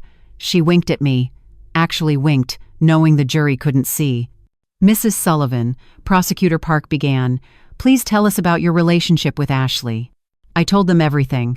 The fake sweetness, the calculated requests for money, the Napa house, the identity theft, the forged signatures. But when I mentioned the attempted poisoning through prescription fraud, Ashley's lawyer objected. "Speculation and paranoia, Your Honor. No proof links my client to that incident." The judge sustained it. Half my testimony was blocked by legal technicalities. On cross-examination, Castillo was vicious. "Mrs. Sullivan, you're 74 years old. Isn't it possible your memory is failing?" "My memory is perfect." "Yet you claim to remember exact conversations from years ago. Isn't it convenient that your recollections always paint my client negatively?" "I remember because trauma etches things into your brain. Or perhaps because you've reconstructed memories to match your current anger?" "You are angry, aren't you? At Brian for disappointing you? At Ashley for taking him away?" "I'm angry at being robbed and nearly killed. Allegedly. No charges have been proven. Isn't it true you were diagnosed with high blood pressure and anxiety? From the stress of being stalked and threatened? Or from age-related decline that you're projecting onto others?" It went on for 3 hours. Castillo twisted everything, made me sound like a vindictive mother-in-law who'd never accepted Ashley. By the end, I looked like the villain again. But then Prosecutor Park called Caroline Hughes, Ashley's grandmother's friend. 83 years old, walker-supported, but sharp as a sword. "She murdered Marie," Caroline said flatly. "Made her special tea with antifreeze. I saw the bottle in Ashley's purse later but didn't understand then. Marie was dead 12 hours later." The courtroom gasped. Ashley's face remained perfectly composed, but I saw her fingers tighten on her lawyer's arm. Then came the forensic accountant, who'd traced Ashley's 7 marriages, each ending with dead or institutionalized in-laws and large inheritances. the FBI agent who'd found the poison in Ashley's purse when arrested, the tech expert who proved the recordings of Brian were edited. But Ashley's defense was brilliant. Every piece of evidence was Brian's doing, she claimed. He'd planted the poison, he'd edited recordings to frame her, he'd forced her to marry him by threatening her family. On day 5, Ashley took the stand. Her performance was mesmerizing. She sobbed about Brian's abuse, showed bruises she claimed he'd given her, self-inflicted, I was certain, and painted herself as a victim who'd tried to protect me but was prevented by her violent husband. I loved Margaret like my own mother, she said, looking directly at me with tears streaming. But Brian's obsession with her money consumed him. I tried to stop him, but he said he'd kill me if I warned her. Lies. All lies, but delivered with such conviction that 2 jurors were crying. Then she produced her masterstroke. A recording of Brian I'd never heard. If Mom doesn't give us the money willingly, we'll just take it. And if she resists, well, old people fall downstairs all the time. The courtroom erupted. Even I felt sick hearing it, though I knew it had to be edited or taken out of context. That night, Dorothy and I sat in our hotel room, watching news coverage. Public opinion had shifted. Ashley was trending on social media as a victim of domestic abuse. Brian was being painted as a psychopathic son who'd corrupted an innocent woman. She's going to walk, Dorothy said quietly. That woman who killed at least 3 people is going to walk free. The next morning brought a surprise witness, someone even the prosecutor hadn't expected. A woman named Linda Patterson from Arizona, Ashley's first husband's mother. 78 years old, she'd flown in after seeing coverage of the trial. Ashley tried to kill me 15 years ago, she said simply. Antifreeze in my coffee. I survived because I'm diabetic and only drank sugar-free things. When I refused to change my will, she divorced my son and disappeared. I tried to warn others, but no one believed me. Ashley's composure finally cracked. She started hyperventilating, claiming Linda was lying, that this was a conspiracy. Her lawyer requested a recess, but the damage was done. More victims came forward over the next 2 days. An elderly uncle from Texas who'd survived her poisoning attempt. A neighbor who'd seen her researching undetectable poisons at the library. Bank employees who remembered her suspicious questions about elderly account holders. The jury deliberated for 6 days. 6 days of agony, wondering if Ashley would somehow manipulate her way to freedom once more. Dorothy and I couldn't eat, couldn't sleep. We sat by the phone, waiting. When the verdict came, I was in Dorothy's garden, trying to find peace among the roses. Dorothy ran out, phone in hand, tears streaming down her face. Guilty. Guilty on all counts. Attempted murder, elder abuse, fraud, conspiracy. She's going away for life, Margaret. Life without parole.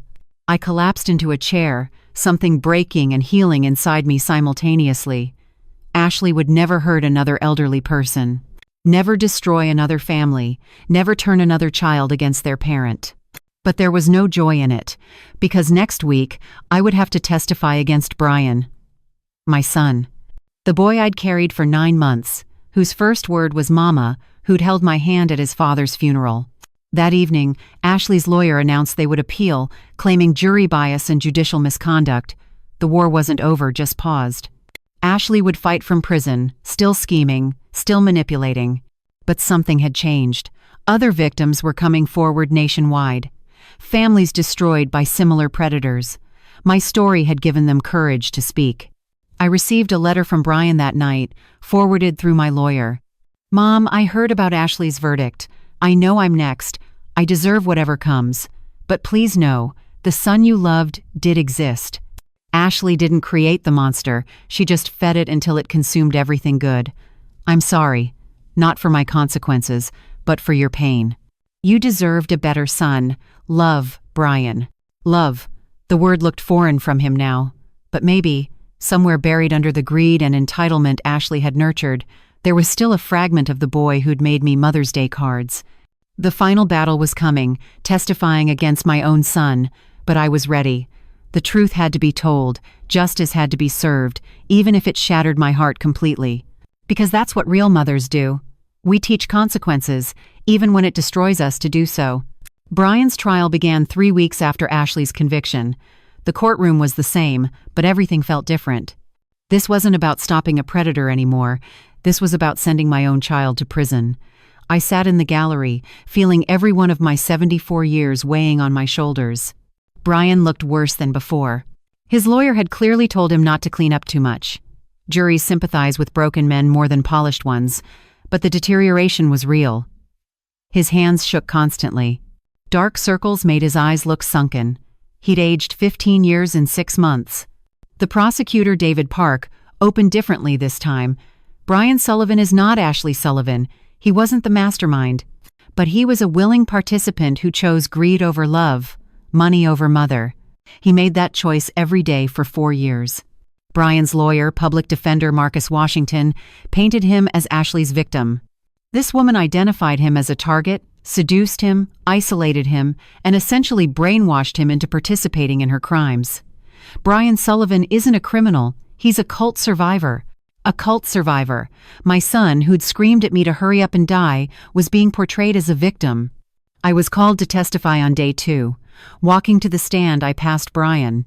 He looked up at me with eyes that held something I hadn't seen in years, genuine remorse. Not the performed emotion from before, but real, crushing guilt. Mrs. Sullivan, Prosecutor Park began gently. I know this is difficult. Can you tell us about your financial support of Brian and Ashley? I detailed everything again.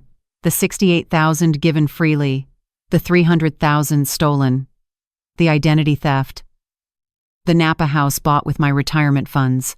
But this time, I also talked about Brian before Ashley. He was a good son, I said, my voice breaking, thoughtful, called every Sunday, visited regularly.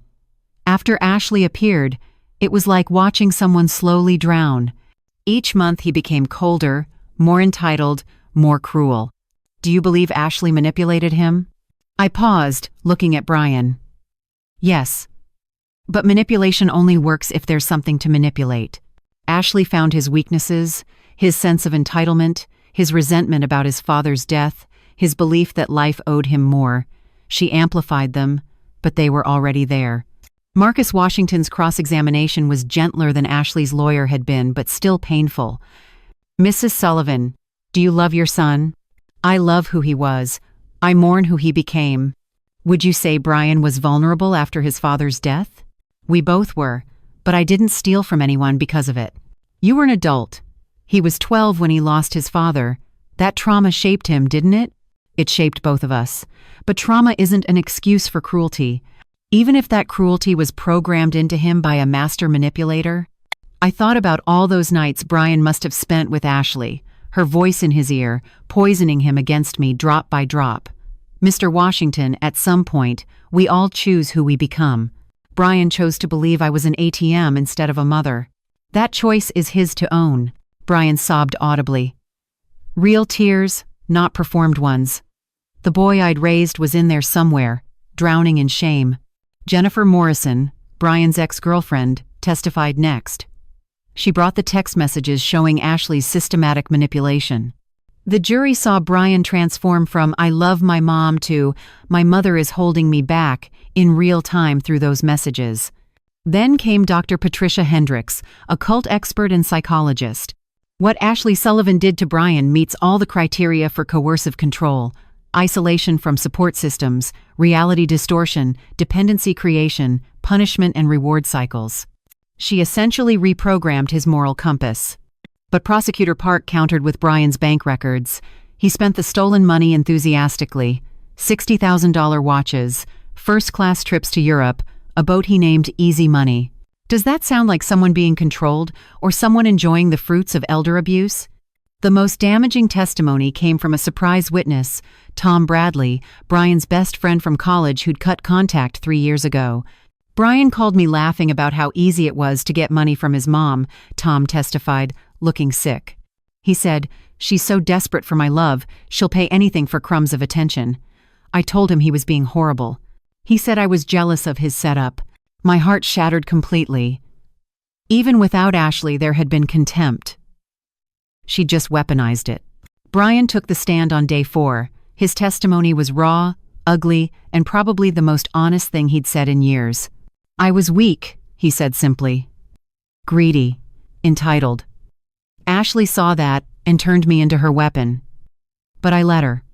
Every time I took Mom's money, I chose to. Every cruel word I said, I chose to. Ashley didn't put a gun to my head. She just gave me permission to be my worst self. Mr. Sullivan, his lawyer asked, do you take responsibility for your actions? Yes, all of them. I destroyed the only person who truly loved me for money that's now frozen by the FBI. I sold my soul for nothing.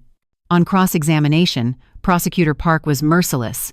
You told your mother to hurry up and die. Who made you say that? Ashley suggested it, but the words came from my mouth. You stole $300,000. Who forced you? No one. I was greedy. You tried to have her declared incompetent. Whose idea? Ashley's plan, my execution. Each admission drove nails into his coffin, but also, strangely, seemed to bring him peace. The lying was over. The manipulation was done. He was finally telling the truth. In closing arguments, Marcus Washington made one last plea. Brian Sullivan committed crimes, yes, but he was as much Ashley's victim as Margaret Sullivan was. He's lost everything: his money, his freedom, his mother's love, his very identity. Hasn't he been punished enough? Prosecutor Park's response was devastating. Margaret Sullivan lost her retirement, her security, her trust, her health, and her son. She was terrorized, threatened, and nearly killed. Brian Sullivan chose to be the weapon that destroyed her. Choices have consequences. The jury deliberated for 2 days. When they returned, Brian stood, shoulders squared, ready for judgment. Guilty on all counts. Fraud, elder abuse, identity theft, conspiracy. But then the judge did something unexpected. Mr. Sullivan, I've reviewed all evidence, including extensive documentation of Ashley Sullivan's manipulation. While this doesn't excuse your crimes, it does provide context. I'm departing from standard sentencing guidelines. My heart stopped. Was he going to let Brian walk free? 8 years in federal prison, with possibility of parole in 5 with good behavior. Additionally, you're ordered to pay full restitution to your mother, and upon release, you'll have 5 years of probation and mandatory therapy. 8 years. Not the 25 to life he could have gotten. Brian collapsed, sobbing. His lawyer patted his shoulder. I sat frozen, not knowing how to feel. As they led Brian away, he turned to me one last time. Mom, I'm sorry. I'll spend every day of those 8 years trying to become someone worthy of being your son again. I nodded, unable to speak. Maybe redemption was possible, maybe not, but at least now there would be time and distance to heal. Outside the courthouse, Dorothy held me as I finally broke down completely. Not from sadness or anger, but from sheer exhaustion. The war was over. Ashley would die in prison. Brian would serve his time. I was free. What now? Dorothy asked gently. Now I try to remember who Margaret Sullivan was before all this. Now I reclaim my life. But even as I said it, I knew the truth. I would never be the same woman who'd answered Ashley's first phone call asking for rent money. That trusting, generous person was gone. In her place stood someone harder but wiser, scarred but not broken. I'd survived. That would have to be enough. 6 months after Brian's sentencing, I stood in my empty house, cardboard boxes stacked against walls that had witnessed too much pain. Dorothy helped me pack the last of the kitchen items, wrapping my wedding china carefully in newspaper. You don't have to sell, Margaret, she said for the 100th time. This is your home. No, this is a crime scene, I replied, looking at the dent in the door where Brian had kicked it, the replaced window from the brick attack, the walls that had absorbed years of financial bleeding. I need to start fresh. The house sold quickly. Portland's real estate market was booming. $320,000. Combined with what the FBI had recovered from Ashley's accounts and would eventually return to me, I'd have enough to live comfortably, though not lavishly. The $410,000 stolen was mostly gone forever, spent on luxury items now seized, but worth pennies at auction. I bought a small condo in a senior community in Bend, Oregon. 2 bedrooms, mountain views, and most importantly, no memories. Dorothy drove me there on a crisp November morning, my entire life fitting in her SUV and a small rental truck. You sure about this? She asked, as we pulled up to the modern building with its manicured gardens and security gates. I need to be somewhere. Brian can't find me when he gets out, I said. Even with 5 years minimum, that day will come. The first weeks in Bend were strange. No threatening phone calls, no unexpected visitors, no fear, just silence and space to think. I joined a grief support group, though explaining my loss was complicated.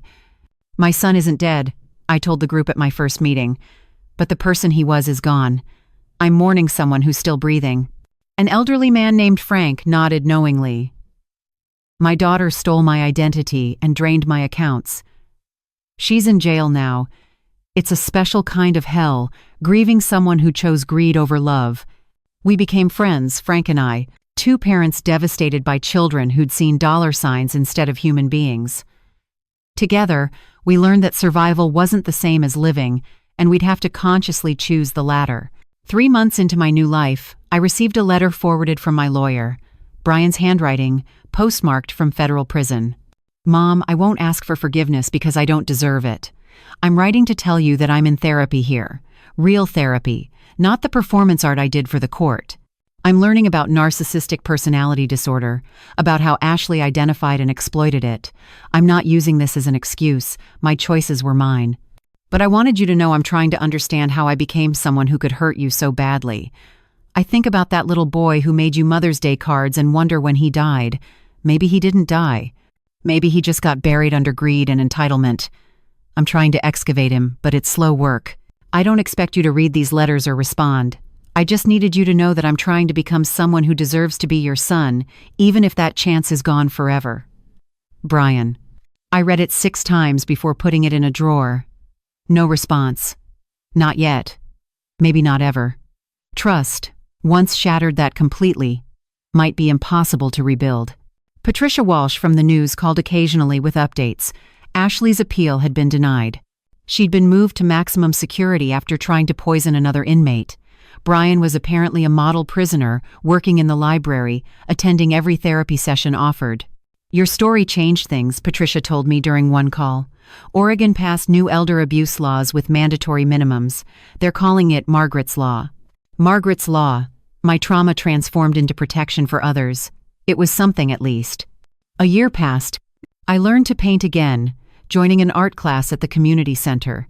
My hands, once steady enough to insert IVs in dying patients, now created landscapes of mountains and rivers. Peaceful scenes with no hidden threats. Frank and I started a support group specifically for elder financial abuse victims. We met weekly in the community center, sharing stories, resources, and hope. The group grew from 4 to 25 members within months. One member, Sandra, had lost $800,000 to her grandson. He convinced me I had dementia, she said, crying. Made me doubt my own mind until I signed everything over. The gaslighting is the worst part, I told her. Worse than the money, they make you complicit in your own destruction. We understood each other in ways therapists never could. We'd all loved too much and paid the price. 15 months after the trials, Dorothy visited with news that shook me. Ashley's dead. I felt nothing at first, then relief so profound it scared me. How? Another inmate. Apparently, Ashley tried to manipulate the wrong person. She was found in her cell. Guards said it looked like she'd been poisoned. Ironic, isn't it? Poisoned. The poisoner dying by her own method. There was dark justice in that. Brian would have heard by now. Would it free him from her influence, or make things worse? I found myself caring despite everything. 2 years passed. I was 76 now, my health stabilized, my life routine but peaceful. Frank and I had become close friends, nothing romantic, just 2 people who understood each other's specific grief. We played cards, watched movies, shared meals. It was enough. Then came another letter from Brian. Mom, I'm eligible for a prison work program. I'd be teaching literacy to other inmates. The irony isn't lost on me, the son who forgot how to read his mother's love teaching others to read.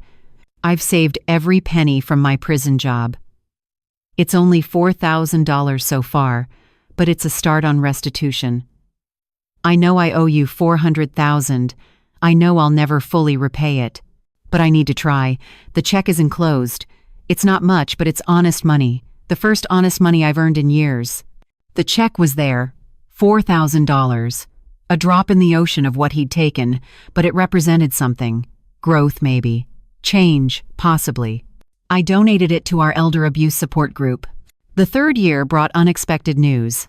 Tom Bradley, Brian's college friend who testified against him, reached out. Mrs. Sullivan, I visit Brian sometimes. I know you don't want to hear this, but he's different. Really different. The therapy, Ashley's death, the time to think, something shifted.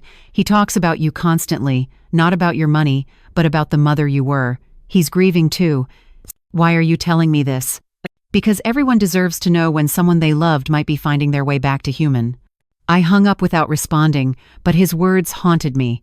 Was redemption possible? Could the Brian I'd raised crawl out from under the monster Ashley had fed? If this part really struck a chord with you, tap that like button to let me know you're with me. Do you see yourself in the character's journey? Drop your thoughts in the comments. I can't wait to hear your take. On my 77th birthday, I received a card. Inside, Brian's handwriting. Happy birthday, Mom. I remember when I was 7, I saved my allowance for 3 months to buy you perfume for your birthday. You acted like it was Chanel even though it was from the drugstore. That's who you were.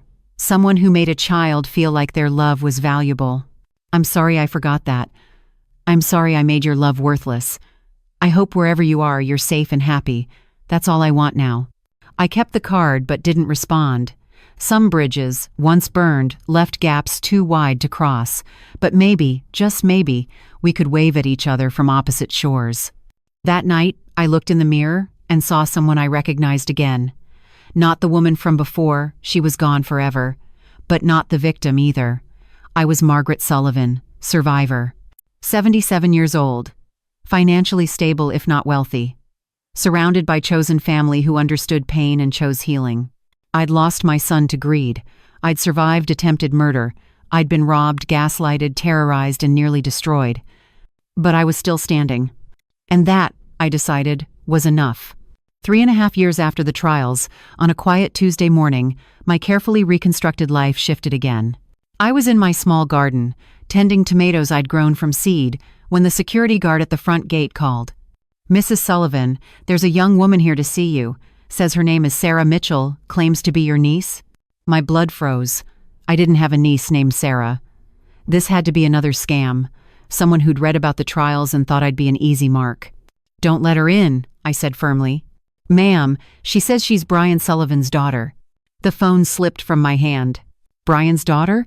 Impossible. He and Ashley never had children. Or had they? Against every instinct, I agreed to meet her in the community center's public lounge, witnesses everywhere, security cameras, safe. Frank insisted on coming with me. The young woman waiting there was maybe 22, with Brian's eyes but softer features. She held a baby, maybe 6 months old, and looked exhausted in the way only new mothers can. Mrs. Sullivan? Her voice was tentative, scared. I'm Sarah, Brian's daughter. From before Ashley. The room tilted. Before Ashley? Brian and I dated in college, she explained quickly. I got pregnant senior year.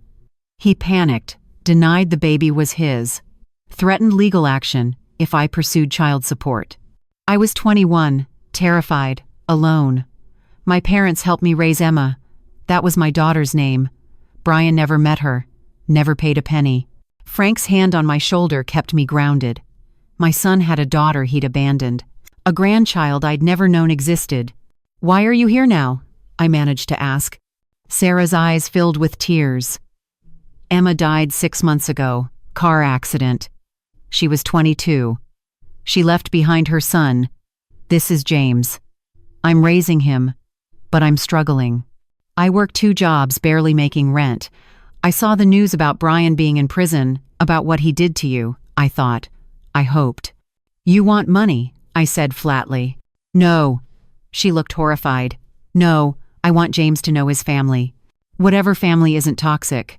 I've kept Brian away from Emma her whole life, and I'll keep him away from James too. But you're his great-grandmother. You're a victim too. I thought maybe we could be family for each other. I stared at the baby. James had Brian's nose, my father's chin, my great-grandson, living proof that Brian's cruelty extended far beyond me. Do you have proof? Frank asked gently. Not to be harsh, but Margaret's been through enough. Sarah pulled out a folder. DNA test from when she'd tried to get child support 23 years ago, and Brian's name clearly listed, Emma's birth certificate, death certificate. James's birth certificate listing Emma as mother, father, unknown. Emma never knew her father, Sarah said quietly. I told her he died. Easier than explaining he just didn't want her. But she always wondered about his family. She would have loved to meet you. A granddaughter I'd never known, now dead. A great-grandson orphaned before his first birthday. The ripples of Brian's selfishness spreading through generations. I need time to process this, I said. Sarah nodded, standing carefully with James. I understand. Here's my number if you want to talk. I'm not asking for anything, Mrs. Sullivan. Just thought you should know James exists. After she left, I sat with Frank in stunned silence. It could be a con, he said carefully. The DNA test looked real. The dates line up. Brian would have been 22, just before he met Ashley. What are you going to do? I thought about the baby's eyes, innocent, untouched by Brian's greed or Ashley's poison. I don't know. That night, I couldn't sleep. I Googled Emma Mitchell and found her obituary. University graduate, social worker, died at 22 when a drunk driver hit her car. The photo showed a young woman with Brian's smile but kind eyes. She'd spent her life helping others, despite being abandoned by her father. I called my lawyer the next morning. I need you to verify everything about Sarah Mitchell and James. The investigation took 2 weeks. Everything checked out. Sarah was 23, working as a nurse's aide and waitressing nights, living in a one-bedroom apartment in Portland. No criminal record. Stellar references. By all accounts, she was doing her best to raise her nephew alone. I met them again, this time at a park. James was crawling now, exploring everything with wonder. Sarah looked even more exhausted. Tell me about Emma, I said. Sarah's face lit up. For 2 hours, she talked about the daughter she'd raised alone. Honor student. Full scholarship to Portland State. Became a social worker specializing in helping single mothers. Had James at 21, no father listed. She was everything Brian wasn't, Sarah said. Generous, loving, responsible. Maybe because she knew what abandonment felt like. Does Brian know? I sent him a letter when Emma was born. He sent back a cease and desist from a lawyer. I never contacted him again. My son had threatened legal action against the mother of his child. The depths of his selfishness still surprised me. What do you need? I asked. Just family, Sarah said. James has no one except me. No grandparents, mine died, and his father vanished when Emma told him she was pregnant. You're literally the only blood relative we have who isn't toxic or dead. Over the next months, I got to know Sarah and James slowly, carefully. Sarah never asked for money, even when I saw her count change for grocery money. She was proud, stubborn, reminded me of myself at that age. James was a delight, curious, happy, untouched by the poison that had destroyed Brian. When he started calling me Gigi, his version of great-grandma, something in my chest that had been frozen for years began to thaw. Frank warned me to be careful. Dorothy, visiting from Portland, ran her own background checks, but everything about Sarah was genuine. She was just a young woman doing her best, raising her nephew alone, who'd reached out hoping for family. 6 months after we met, Sarah called me crying. She'd been laid off from the nursing home, budget cuts. Without that job, she couldn't afford daycare for James to keep her waitressing job. I hate to ask, she sobbed, but could you watch James for a few weeks while I find something else? I said yes immediately. James came to stay with me in Bend, and suddenly my quiet condo was filled with toys and laughter.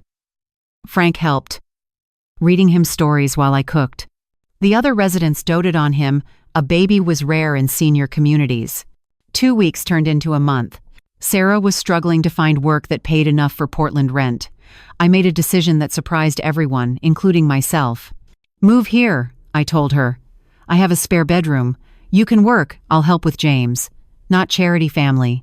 I can't take advantage of you like Brian did. You're nothing like Brian, I said firmly. You're asking for help, not stealing. You're working, not scheming. And James deserves stability. They moved in a week later. My quiet, controlled life exploded into chaos, toys everywhere, cartoons at dawn, diapers and bottles. It was exhausting. It was wonderful. Sarah found work at the local hospital. I watched James during her shifts, teaching him words, watching him take first steps. Frank became an adopted grandfather, carving wooden toys and sneaking him cookies. For the first time in 4 years, I felt something beyond survival. I felt joy. Then Brian called from prison. The prison phone system announced itself with its automated warning. This is a prepaid call from Brian Sullivan, an inmate at the Federal Correctional Facility. To accept, press 1. My finger hovered over the button. Sarah was at work. James was napping in his playpen beside me, tiny chest rising and falling peacefully. This child who carried Brian's DNA but none of his poison. I pressed 1. Mom? Brian's voice was different. Older, rougher, but somehow smaller too. How did you get this number? Tom gave it to me. He said you moved. Mom, I know about Sarah, about Emma, about James. My blood turned cold. How? Sarah wrote to me, sent a photo of James, told me Emma died. His voice cracked. I have a daughter who lived 22 years and died thinking her father was already dead. And now a grandson I'll never meet. You abandoned them, Brian. Threatened them with lawyers when Sarah was pregnant and terrified. I know. God, I know. I was 22 and selfish, and Ashley had just started. He stopped. No, that's an excuse. Ashley didn't make me abandon Emma. I did that all on my own. Silence stretched between us, filled with 23 years of absence. Why are you calling, Brian? Because Sarah told me you took them in. You're raising my grandson, the grandson I don't deserve to know. You're being a great-grandmother to a child whose grandmother you never got to be. And I needed to thank you. I'm not doing it for you. I know. You're doing it because you're you. Because even after everything I did, you still have love to give. Just not to me. I understand that. James stirred in his sleep, making small baby sounds. My great-grandson, innocent of all our sins. Sarah's a good mother, I said finally. She raised Emma alone, working multiple jobs, never asking anyone for anything. She's everything you weren't. I know. She sent me Emma's obituary, social worker. Helped single mothers. She became everything I failed to be. His voice was thick with tears. Mom, I killed Ashley. The words hung in the air like a confession at gunpoint. What? Not literally, but I might as well have. I told the wrong people about her stealing from elderly victims. Told them she had millions hidden. Word spreads in prison. Someone poisoned her, the same way she poisoned others. The guards think I orchestrated it. Did you? No, but I'm not sorry she's dead. Does that make me a monster still? I thought about Ashley, the master manipulator who destroyed multiple families. It makes you human. I've been in therapy 3 times a week, Brian continued. Real therapy, not the performance kind. The therapist says I have narcissistic personality disorder exacerbated by complicated grief from Dad's death. Not an excuse, just an explanation. I'm learning to see people as humans, not resources. That's good, Brian. I'm also taking college courses. Accounting, ironically. Learning to manage money legally. When I get out in 18 months, I'll have a degree and a job lined up. 50% of my salary will go to restitution until I die. 18 months. Less than 2 years until he was free. I won't contact you, he said quickly, reading my silence. Or Sarah or James. The restraining order extends past my release. But Mom, I need you to know, I dream about that little boy who made you Mother's Day cards. I'm trying to excavate him from under all the greed and cruelty. Maybe it's too late. Probably it is. But I'm trying. Brian, I know you can't forgive me. I wouldn't forgive me. But could you? Could you tell James about me someday? Not the monster I became, but the boy I was, the one who loved dinosaurs and reading, who held your hand at Dad's funeral. Could he know that person existed, even if briefly? I looked at James, sleeping peacefully, unaware his grandfather was on the phone from prison. I'll think about it. That's more than I deserve. Mom, I love you. Not your money, not what you can give me. You. The woman who worked double shifts to buy my school supplies. Who sat up all night when I had pneumonia. Who made Halloween costumes from scratch because we couldn't afford store-bought. I forgot that woman for money that's all gone now. I'm so sorry. The call ended with the automated system cutting us off. I sat there holding the phone, tears streaming down my weathered face. Sarah found me like that when she came home from work. "Margaret? What happened?" Brian called. Her face went white. "How did he?" "He knows about you. About Emma. About James." Sarah sank into a chair, pulling James into her arms protectively. I wrote to him after Emma died. I thought he should know his daughter was dead. He never responded. He says he's changed. They all say that in prison. I know, but Sarah, he's James's grandfather. James's father is gone. His mother is dead. His family tree is full of ghosts and criminals. What do we tell him when he asks? Sarah held James tighter. We tell him the truth. That his grandfather made terrible choices that hurt people. That his great-grandmother is the strongest woman alive. That family isn't about blood, it's about who shows up. That night, after James was asleep, Sarah and I sat on the balcony watching the stars. I looked Brian up after Emma was born, she admitted, saw his wedding announcement to Ashley. They looked so happy, so successful. I thought Emma was better off without them. Then I saw the trials. What they did to you. I realized Emma had dodged a bullet, but James hasn't. Brian will be out in 18 months. He won't find us. We're safe here. Are we? Or are we just waiting for the next disaster? Sarah took my hand. Margaret, you've been waiting for disaster since the trial. But look what you've built instead. A home. A family. Frank, Dorothy, the support group. James and me. You survived Brian and Ashley. You're thriving despite them. She was right. My life at 77 was fuller than it had been at 70. I had a purpose beyond survival, raising James, helping Sarah, running the support group. The money was gone, but what I'd gained was worth more. The next day, a package arrived. No return address, but I recognized Tom's handwriting. Inside were photos. Brian as a baby, as a toddler, his first day of school, high school graduation. Pictures from before Ashley, when his smile was genuine and his eyes were kind. A note from Tom. Thought James might want these someday. The Brian in these photos was real, even if he got lost. I put them in a box marked for James, when he's older. Someday I'd tell him about the grandfather he'd never meet, the brilliant boy who'd lost himself to greed. The cautionary tale wrapped in DNA they shared. But not yet. For now, James would know only love, stability, and the fierce protection of two women who'd learned to survive the worst life could offer. Brian called once more, a month later. I'm not asking for forgiveness or contact. I just needed you to know I've legally signed away all parental rights to James. Sarah can raise him without fear. I'll interfere. It's the one good thing I can do as his grandfather. Thank you, Brian. Mom, be the grandmother to James that you couldn't be to Emma because of me. Give him all the love I threw away. I already am. I know. I love you, Mom. Goodbye. It was our last conversation. Brian kept his word. No more calls, no letters, no contact. Just the monthly restitution checks that began arriving after his release, each one signed with a simple B. 2 years passed after that last phone call from Brian. James grew from a babbling toddler into a curious 3-year-old who asked endless questions about everything. His favorite word was why, and his second favorite was Gigi. Sarah had graduated from nurse's aide to registered nurse, working day shifts now so we could share evenings as a family.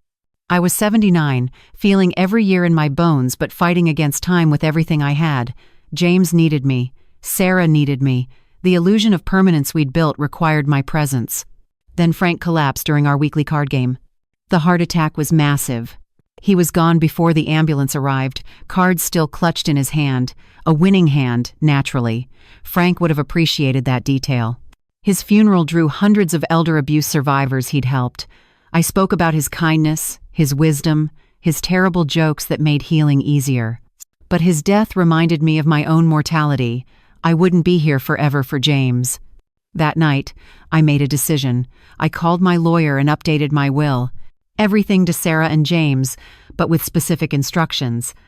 The small life insurance policy, the condo, the recovered funds, still trickling in from the FBI, all theirs, but protected in a trust so no future predator could access it. I also wrote letters, one for James to read at 18, one for Sarah when I died, and one for Brian, to be delivered only after my death. A month after Frank's funeral, Dorothy called with news that shook me to my core. "Margaret, are you sitting down?" "What's wrong?" "Brian's dead." The words didn't compute. Brian was 38 years old. He'd been out of prison for 6 months, working at an accounting firm that hired ex-convicts, sending restitution checks faithfully. How? Car accident.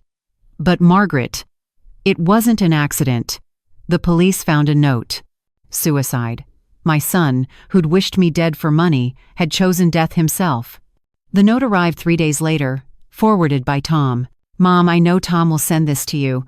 I can't live with what I've become. Every day I wake up remembering what I did to you." The therapy helped me understand it, but understanding isn't absolution. I see other families, normal ones, and realize I destroyed something irreplaceable for money that's gone. I walk past elderly people and wonder if someone's children are plotting against them like I did. The guilt is eating me alive. I've been sending restitution, but it's pointless. You can't buy back trust, can't purchase redemption. I could send you millions, and it wouldn't erase telling you to hurry up and die. I know James exists. I've seen him once. I was across the park when you were playing with him. He looks happy, loved. Everything Emma never got from me.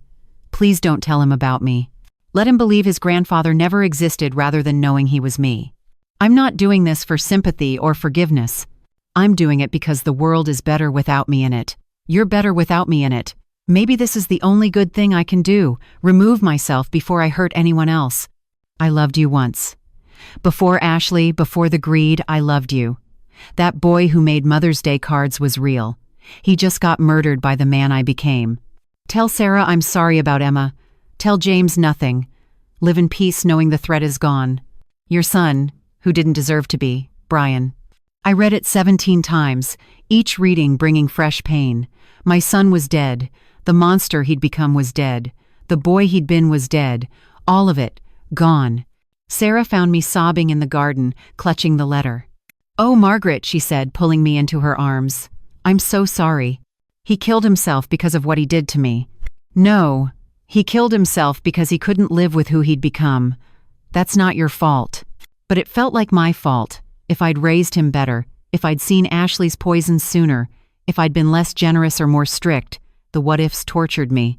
We didn't tell James his grandfather was dead. At 3, he didn't know Brian existed. But I put the suicide note with the letters I'd written, updating mine to Brian, now a one-sided conversation with a ghost. The restitution checks stopped, but Tom sent one final package, Brian's personal effects from his apartment. There wasn't much, he'd lived Spartanly, but at the bottom was something that destroyed me completely, the Mother's Day card from kindergarten I'd ripped up during the trial.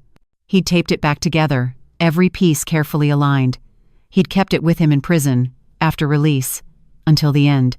"I love you, Mummy," in crooked crayon letters, held together with tape like our relationship, broken but desperately trying to maintain its original shape. The funeral was small. Tom, Sarah, me, the prison therapist who'd worked with Brian, a few people from his accounting firm. Dorothy drove from Portland to hold my hand. We buried him next to Robert, despite everything. Father and son, together in death as they'd never been in life. If this moment truly hit home for you, don't forget to tap that like button. It tells me you're right here with me. Can you see a bit of yourself in this story? Share your thoughts in the comments. I'd love to hear what part spoke to you most. He was sick, the therapist told me after the service. Not just personality disorder, depression, severe PTSD from what happened with Ashley, complicated grief. He was haunted by what he'd done to you. The guilt was literally killing him. Could I have saved him? No. Some people break things so completely they can't live with the pieces. Brian was one of them. That night, James climbed into my lap, concerned about my tears. "Gigi sad?" "Yes, sweetheart." "Gigi's sad. Why? How do you explain to a 3-year-old that his grandfather killed himself because he tried to kill me first? That family could be both love and poison. Someone Gigi loved went to heaven. Oh." He thought about this seriously. "They see my mommy? Emma.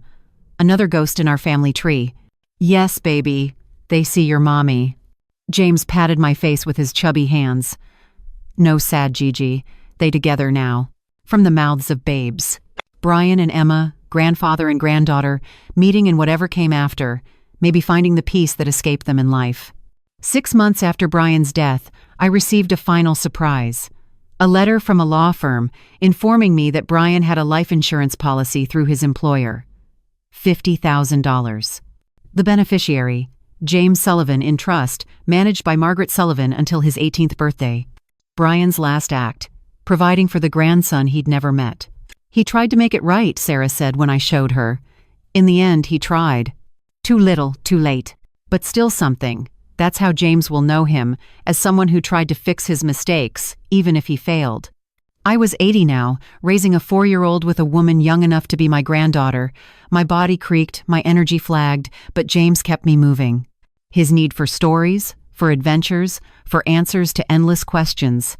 At the support group, my story had evolved from cautionary tale to something more complex. Yes, Brian had betrayed me. Yes, Ashley had destroyed our family. But in the ashes, something new had grown. Sarah and James. Dorothy's friendship.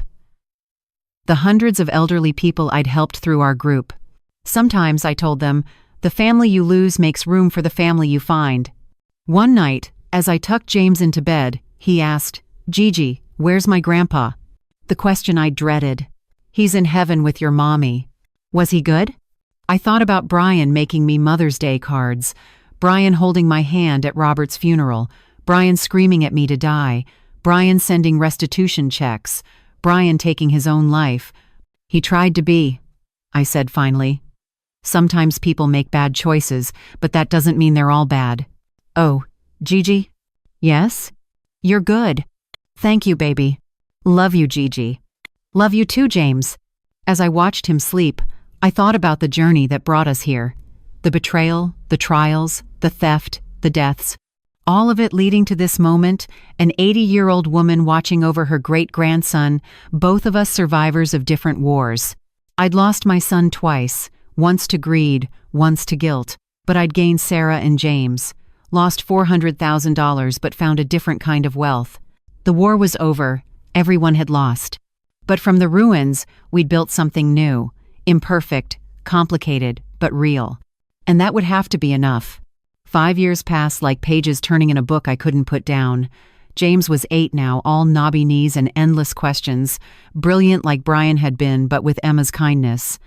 Sarah had married a pediatrician named Michael, who treated James like his own son, and me like the grandmother he'd lost to cancer. They'd given James a sister, little Emma, named for the aunt she'd never meet. I was 85, my body a roadmap of survival. Arthritis turned my hands into claws some mornings. My heart skipped beats like a scratched record. But I woke each day to James asking what we'd learned today, and that was enough to keep me moving. The call came on a Tuesday morning while I was making James's lunch for school. "Is this Margaret Sullivan?"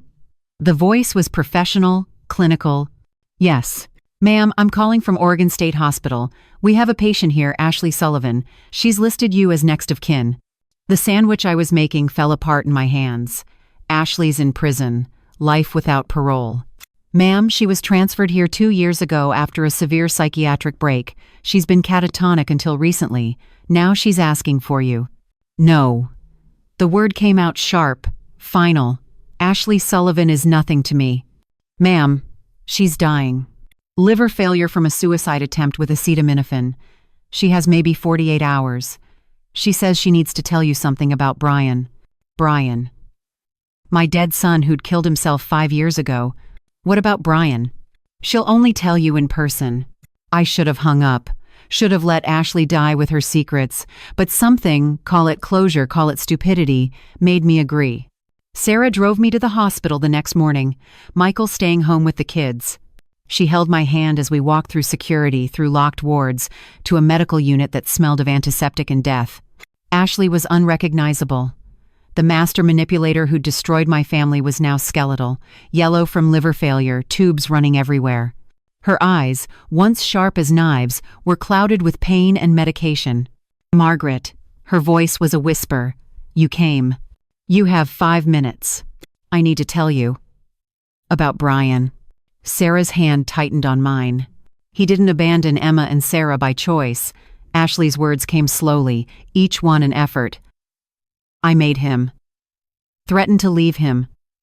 To destroy him at work. I'd researched you first, found out about Sarah's pregnancy. Couldn't have Brian having obligations to anyone but me. You're lying. This is another manipulation. No. She fumbled at her bedside table, pulled out a worn envelope. Brian wrote to Emma every year on her birthday. Never sent them, but wrote them. I kept them as insurance. Take them. Sarah took the envelope with shaking hands. Inside, 22 letters, one for each year of Emma's life. Dear Emma, Sarah read from one. You're 5 today.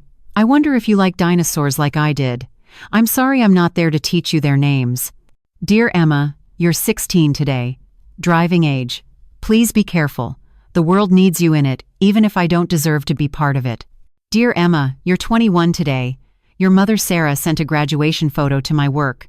You look like the best parts of both of us. I'm so proud and so sorry. Each letter was agony. Brian had thought about his daughter every year, mourned her absence, but Ashley had chained him. Why? I asked Ashley. Why show mercy now? Not mercy. Truth. Brian wasn't supposed to die. Her breathing was labored. The car accident. I arranged it from prison. Paid someone. But it was supposed to be you, Margaret. You were supposed to be driving that route that day. Brian took your car because his was in the shop. The room spun. Sarah caught me as I swayed. You killed him. You killed your own husband. I killed the wrong person. No remorse, even dying. Brian was broken after prison. Useless. But you still had money coming from the FBI. I had plans. People on the outside. But Brian died instead, and my contact got scared, confessed. That's why I'm here instead of prison. You're a monster. I'm a predator. Like a shark. No malice, just hunger. Brian was different. He could feel guilt, love. I broke him because breaking things is what I do. A nurse entered. She needs rest. Wait. Ashley gripped my wrist with surprising strength. The 12 million. My offshore accounts. Password is Emma's birthday backward. Take it. Not for you. For James. Brian's blood deserves Brian's share. Blood money. All money is blood money. Just depends whose blood. She died that night. The news reported it as the death of a notorious elder abuse criminal. Nobody mourned. But I sat with those letters, reading Brian's secret grief over the daughter he'd been forced to abandon. Sarah cried reading them, seeing the father Emma never knew existed. He loved her, she whispered. He loved her, and Ashley wouldn't let him show it. The offshore accounts were real. 12 million stolen from victims over 15 years. The FBI took most, but 2 million was designated for Brian's victims, meaning me. I donated it all to elder abuse prevention except for college funds for James and little Emma. At James's school play that spring, he played a detective solving mysteries. Watching him on stage, confident and kind, I saw echoes of the Brian who might have been without Ashley's poison. After the play, James asked, Gigi, why do people hurt each other? How do you explain Ashley to an 8-year-old? How do you explain that some people are born without the ability to love, only to take? Sometimes people are broken inside, I said. They try to break others too. But you're not broken, Gigi. I was. But I got glued back together. Who glued you? You did. You and your Aunt Sarah and little Emma. That night, after the kids were asleep, Sarah and I sat on the porch where we'd made all our big decisions. Do we tell James about the letters? She asked. About how Brian really felt about Emma? When he's older. When he can understand that people can be both victims and villains. Margaret, you've given us everything. A home, a family, a future. How do we ever repay that? You already have. You gave me a reason to survive when I wanted to die. You gave me James, little Emma. You gave me purpose after Brian and Ashley took everything else. Michael joined us, bringing tea. This good man who'd married into our complicated family without flinching. The kids want to know if Gigi can come to career day. James wants to tell everyone his great-grandmother is a hero. I'm not a hero, I'm just a survivor. Sometimes, Sarah said, that's the most heroic thing of all. As I headed to bed, I stopped at my dresser where I kept 3 photos. Robert, my husband who died too soon, Brian as a child, before the poison, and our current family, Sarah, Michael, James, little Emma, and me at last Christmas, all wearing ridiculous sweaters and laughing. Loss and gain, destruction and rebuilding, death and life. Tomorrow, James would wake asking what adventure we'd have. Little Emma would demand stories. Sarah would rush off to save lives at the hospital. Michael would make terrible jokes over breakfast, and I would be here for all of it, until my body finally gave out. Ashley was dead, Brian was dead, the war was over. But life, complicated and painful and beautiful, went on. And at 85, having lost everything and found something better, I was finally at peace. The circle was closing, but not in tragedy, in redemption, in love that grew from ashes, in the laughter of children who would never know the full darkness their family had survived.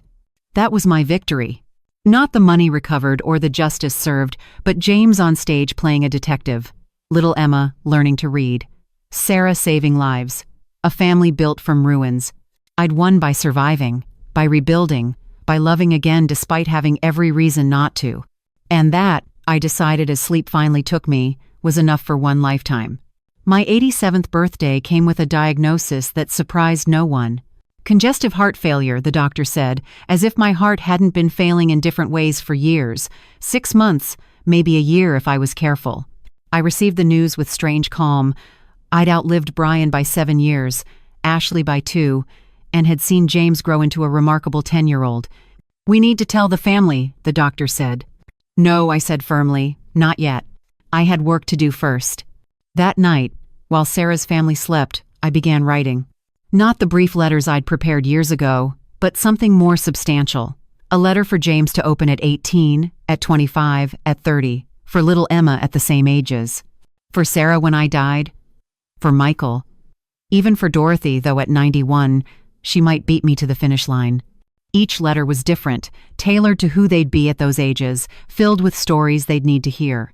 Dear James, I wrote in his 18-year-old letter. By now, Sarah will have told you about your grandfather Brian. You'll wonder how someone from your bloodline could have done such terrible things. Let me tell you about the boy he was before the poison entered his veins. I wrote about Brian at 10, defending a smaller kid from bullies. Brian at 15, working summers to buy me a birthday present with his own money. The good mixed with the truth of what he became. Your grandfather was weak, I wrote. He let greed and a manipulative woman turn him into a monster. But weakness isn't hereditary. You get to choose who you become. For little Emma's letters, I wrote about her namesake aunt, the social worker who'd helped single mothers despite being abandoned by her father. About strength coming from struggle, about choosing service over selfishness. Sarah caught me writing one morning at 4, when the pain in my chest kept me from sleeping. Margaret, what are you doing up? I showed her the stack of letters, dozens now, each labeled with names and dates. You're saying goodbye, she said, tears starting. I'm saying everything I won't be here to say. She sat beside me, reading some with my permission. These are beautiful, but why so many? Because I won't be at James's graduation, his wedding, when his children are born. But my words can be. Over the next months, I wrote obsessively. Letters for every milestone, every possibility. What to do if James struggled with addiction like Brian had with greed. How Sarah should handle teenage rebellion with little Emma. Advice for Michael about raising children who'd inherited complicated genetics. I also wrote about the present, capturing moments before they faded. James's science fair project about recycling, little Emma's first piano recital, Sarah being promoted to head nurse, Michael's terrible dad jokes that somehow always made us laugh. You're documenting everything, Dorothy observed during one of her visits. Like you're afraid we'll forget. Not forget. But memories fade. Words on paper don't. One evening, James found me writing and asked what I was doing. Writing stories for when you're older. What kind of stories? True ones, about our family. Even the sad parts? Especially those. Sad parts teach us more than happy ones. He considered this with the seriousness only children can muster. Will you write about how you saved us? I'll write about how we saved each other. That night, I wrote James a special letter, to be opened if he ever faced what I had, betrayal by someone he loved. Dear James, if you're reading this, someone you trusted has hurt you deeply. Maybe they stole from you. Maybe they lied. Maybe they chose greed over love. First, know this. Their betrayal is not your fault. Loving someone who hurts you doesn't make you weak, it makes you human. I filled pages with what I'd learned about surviving betrayal, about rebuilding, about the danger of letting bitterness poison your future. As autumn came, my heart grew weaker. Simple tasks left me breathless. But I kept writing, racing against time. I wrote to future in-laws I'd never meet. The person you're marrying comes from a complicated family. Their great-grandmother was nearly murdered by their grandfather. But from that darkness came remarkable light. I wrote to potential grandchildren. Your parents' family tree has poisonous branches, but you get to choose which parts to nurture. Sarah finally confronted me in November. You're dying, aren't you? We're all dying. I just have a timeline. How long?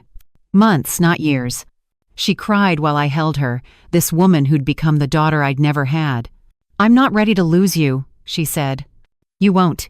I'll be in every letter, every lesson I taught James, every time you choose kindness over greed. That evening, we told the family. James was devastated but tried to be brave. Little Emma didn't fully understand but knew Gigi was sick. Michael immediately started researching treatments, second opinions, anything. I've had 87 years, I told them. That's more than Brian got, more than Emma, more than many people. And these last 10 years with you have been worth the previous 77. I spent my remaining energy on experiences, not just letters, teaching James to make Robert's famous pancakes, reading little Emma every book in her library, helping Sarah plant a garden that would bloom after I was gone. One day, James asked, Gigi, are you scared? Of dying? No. Of leaving you? Terrified. But you'll be with Grandpa Robert, and my mom, and even Grandfather Brian, from the mouths of babes. Maybe I would see Brian again, the real Brian, before Ashley's poison. Maybe Emma would be there, the granddaughter I'd never met. Maybe forgiveness was possible after death in ways it wasn't in life. I wrote my final letter on Christmas Eve, my handwriting shaky but determined. To my family, if this scene touched your heart, tap like to let me know it resonated with you. Do you see a glimpse of your own story in theirs? I'd love to hear your thoughts in the comments. If you're reading this, I'm gone. Don't mourn too long. I've had a life that broke me and rebuilt me stronger. I've known the worst of family, betrayal, greed, attempted murder. But I've also known the best, Sarah's fierce loyalty, James's pure love, little Emma's joy, Michael's steady kindness, Dorothy's friendship. Brian and Ashley tried to kill me for money. Instead, they gave me you.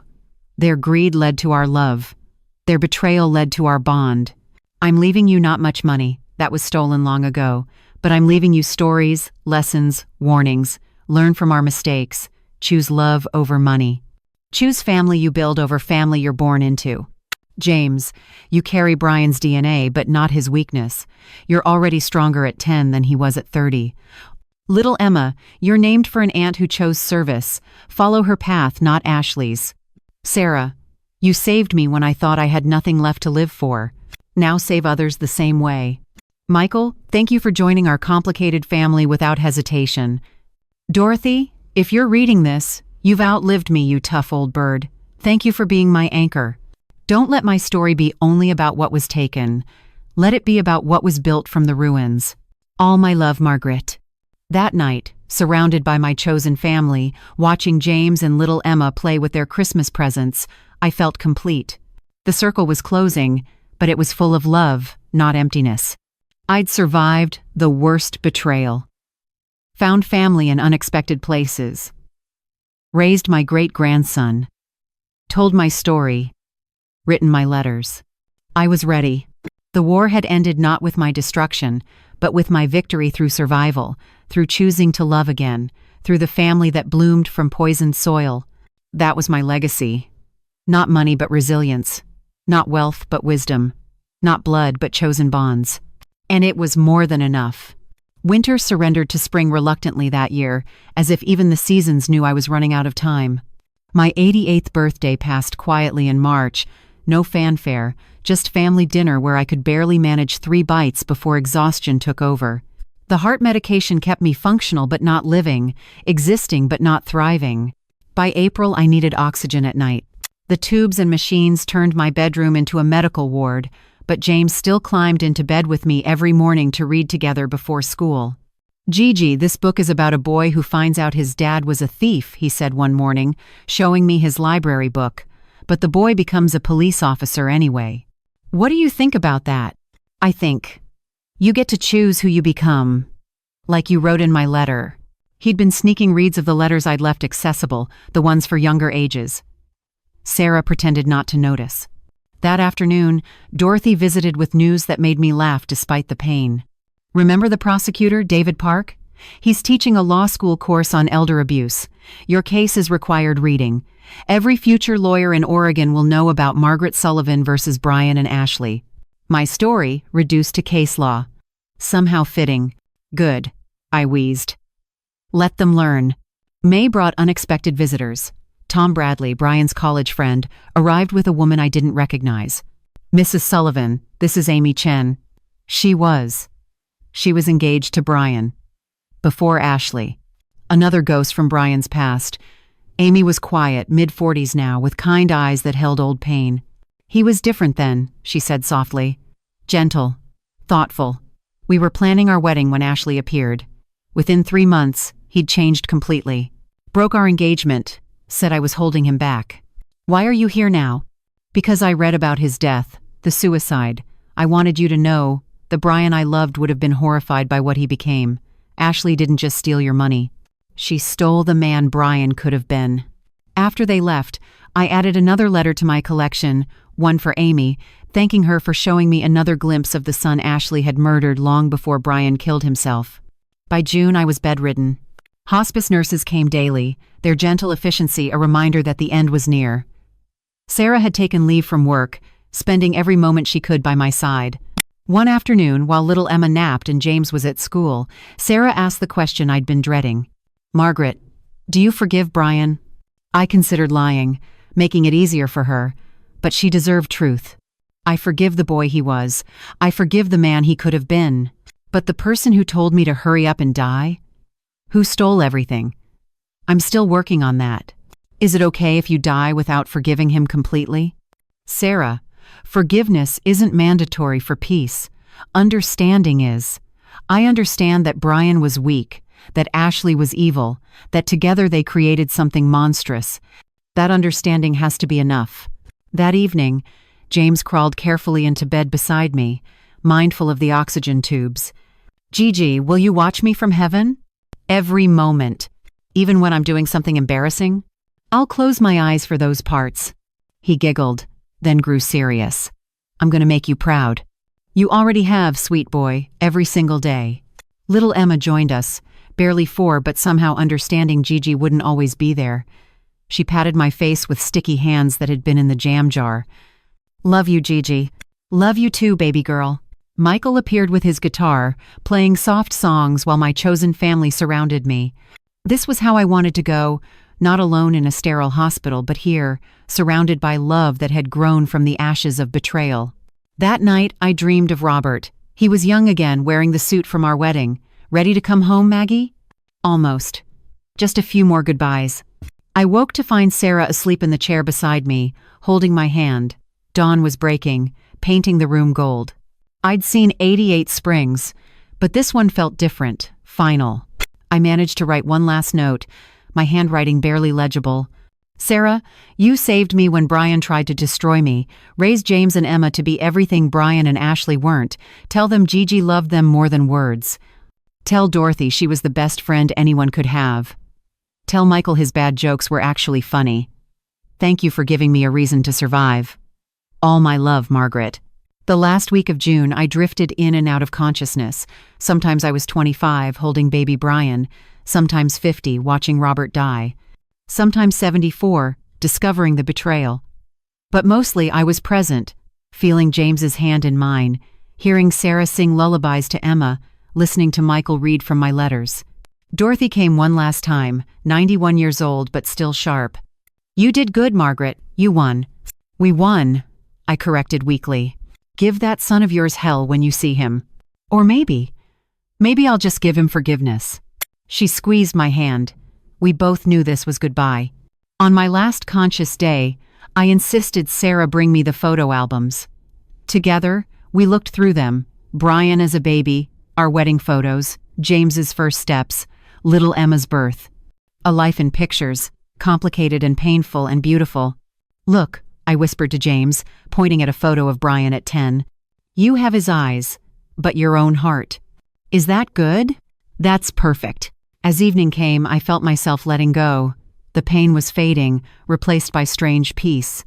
Sarah held one hand, James the other. Little Emma was humming something tuneless but sweet. Michael stood behind them, protective, present. Thank you, I whispered, though I wasn't sure if they could hear me anymore. I closed my eyes and saw them all, Robert, young and smiling. Brian, not as the monster he became, but as the boy who'd loved dinosaurs. Emma, the granddaughter I'd never met, radiant and kind. Even Frank was there, still holding winning cards. We've been waiting, Robert said. Is Brian? He's here. He's been waiting too. He has so much to tell you. I turned back once to see my body, surrounded by the family I'd built from ruins. Sarah was crying but strong. James was holding little Emma. They would survive. They would thrive. I'm ready, I told Robert. The last thing I heard was James's voice. Bye, Gigi. Thank you for saving us. But he had it backward. They had saved me. When Brian and Ashley tried to destroy me with greed, Sarah and James rebuilt me with love. That was my victory. Not survival, but transformation. Not endurance, but rebirth. I died at 88 years old, but I lived, truly lived, in those final 10 years more than in all the years before. And that, I knew as the light took me, was enough. Editor's note: Margaret Sullivan passed away June 30th, surrounded by family. Her letters continue to guide her loved ones through every milestone. James is now studying law, specializing in elder protection. Little Emma volunteers at nursing homes. Sarah runs a foundation for elder abuse victims. The Margaret Sullivan Fund has helped hundreds of families. Her story, from betrayal to redemption, continues to save lives. 10 years after Margaret's death, James Sullivan, 20 years old and in his third year at Lewis and Clark Law School, stood in the same courtroom where his grandfather had been convicted. But today, he wasn't there as a law student observing.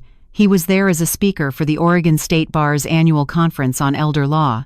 My grandfather tried to murder my great-grandmother for money, he began, his voice steady despite the weight of the words. My great-grandmother raised me after my mother died. She saved me from foster care, gave me a home, and taught me that family isn't about blood, it's about who shows up when you need them most. In the audience, Sarah sat with Michael and Emma, now 14 and fierce like her namesake aunt. Dorothy had passed 5 years ago at 96, but her daughter was there, carrying on the support group tradition. James continued, Margaret Sullivan died when I was 10. But she left me letters, dozens of them, to be opened at different ages. Today, I want to share one she wrote for me to open when I decided to become a lawyer. He unfolded the worn paper, Margaret's shaky handwriting still visible. Dear James, if you're reading this, you've chosen law. Good. The world needs lawyers who understand that justice isn't just about winning cases, it's about protecting the vulnerable. You carry Brian's DNA, but you are not him. He used his intelligence to destroy. You will use yours to defend. James's voice cracked. Even 10 years later, Margaret's words could break through his composure. After the conference, Sarah found him sitting alone in the courthouse hallway. That was brave, she said, sitting beside him. I still have 12 unopened letters. One for when I graduate, one for my wedding, one if I have kids. It's like she's still here, waiting to guide me. She is. In every choice you make that puts integrity over greed. That evening, they held their annual Margaret Day, the family gathering every June 30th to read one of her community letters, the ones she'd written for all of them to share. This year's letter was addressed, To my family, 10 years after I'm gone. Sarah read aloud. If you're reading this, a decade has passed. James is in college. Emma is a teenager. Sarah, you're probably running the hospital by now. And Michael, you're still making terrible jokes. They laughed through tears. She'd been remarkably accurate. I hope Brian has been at rest. I hope the money has been forgotten and only the lessons remain. I hope you've learned that survival isn't about avoiding betrayal, it's about choosing to trust again despite it. Emma interrupted. I opened one of mine early. The one for 13. I'm sorry. Sarah started to scold, but James stopped her. What did it say? Emma pulled out the letter. Dear Emma, 13 is hard. You're not a child, not yet an adult. You might feel angry that you're named after an aunt who died, that your family tree is full of criminals and victims, but you're not defined by them. She knew I'd be angry about my name? Emma asked. She knew everything, James said. Somehow she knew. They spent the evening sharing memories. The way Margaret would sneak James extra cookies. How she'd stayed up all night when Emma had chicken pox. The time she'd faced down a would-be scammer at the grocery store, protecting another elderly woman from a gift card scheme. She turned her trauma into purpose, Michael said. The Margaret Sullivan Fund has helped 300 families now.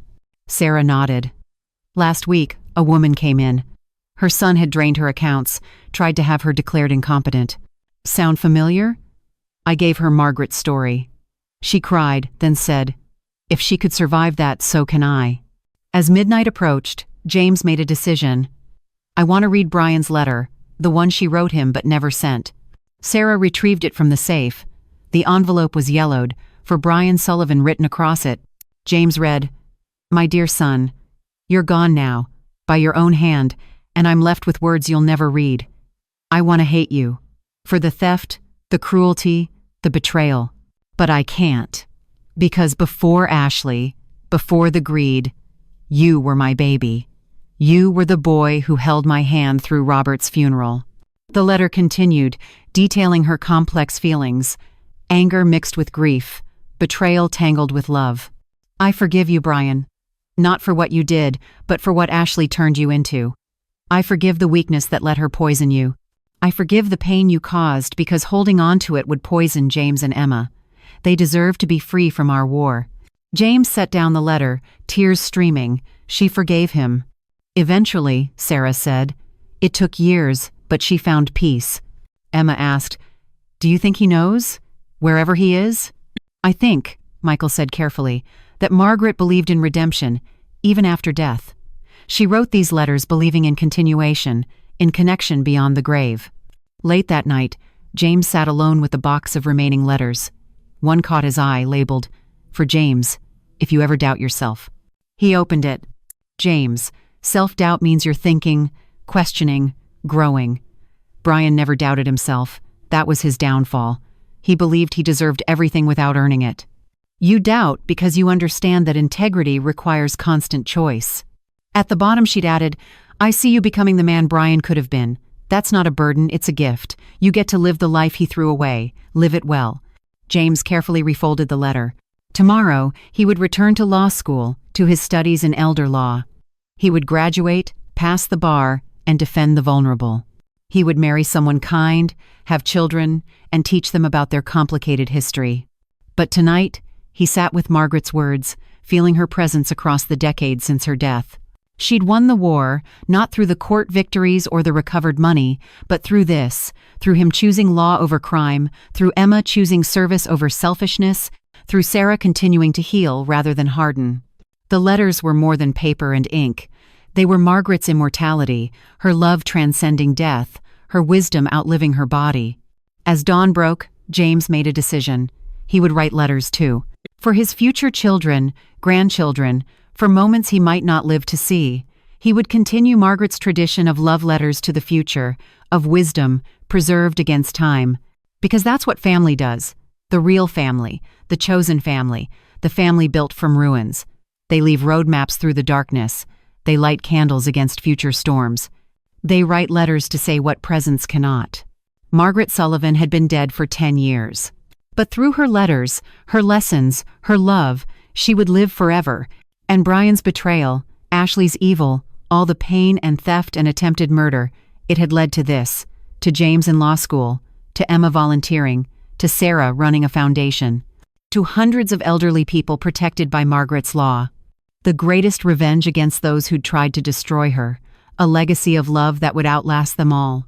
25 years after Margaret's death, James Sullivan stood at the podium of Harvard Law School, now 45 years old and one of the nation's leading experts on elder law. His temples had gone gray early, a genetic gift from Brian perhaps, or maybe just the weight of carrying their family's story. Behind him, a massive screen displayed Margaret's photograph from her 80th birthday, the last one where she'd smiled without the shadow of betrayal in her eyes. Today marks exactly 25 years since Margaret Sullivan passed, James began, his voice carrying the authority of someone who'd transformed personal trauma into professional purpose.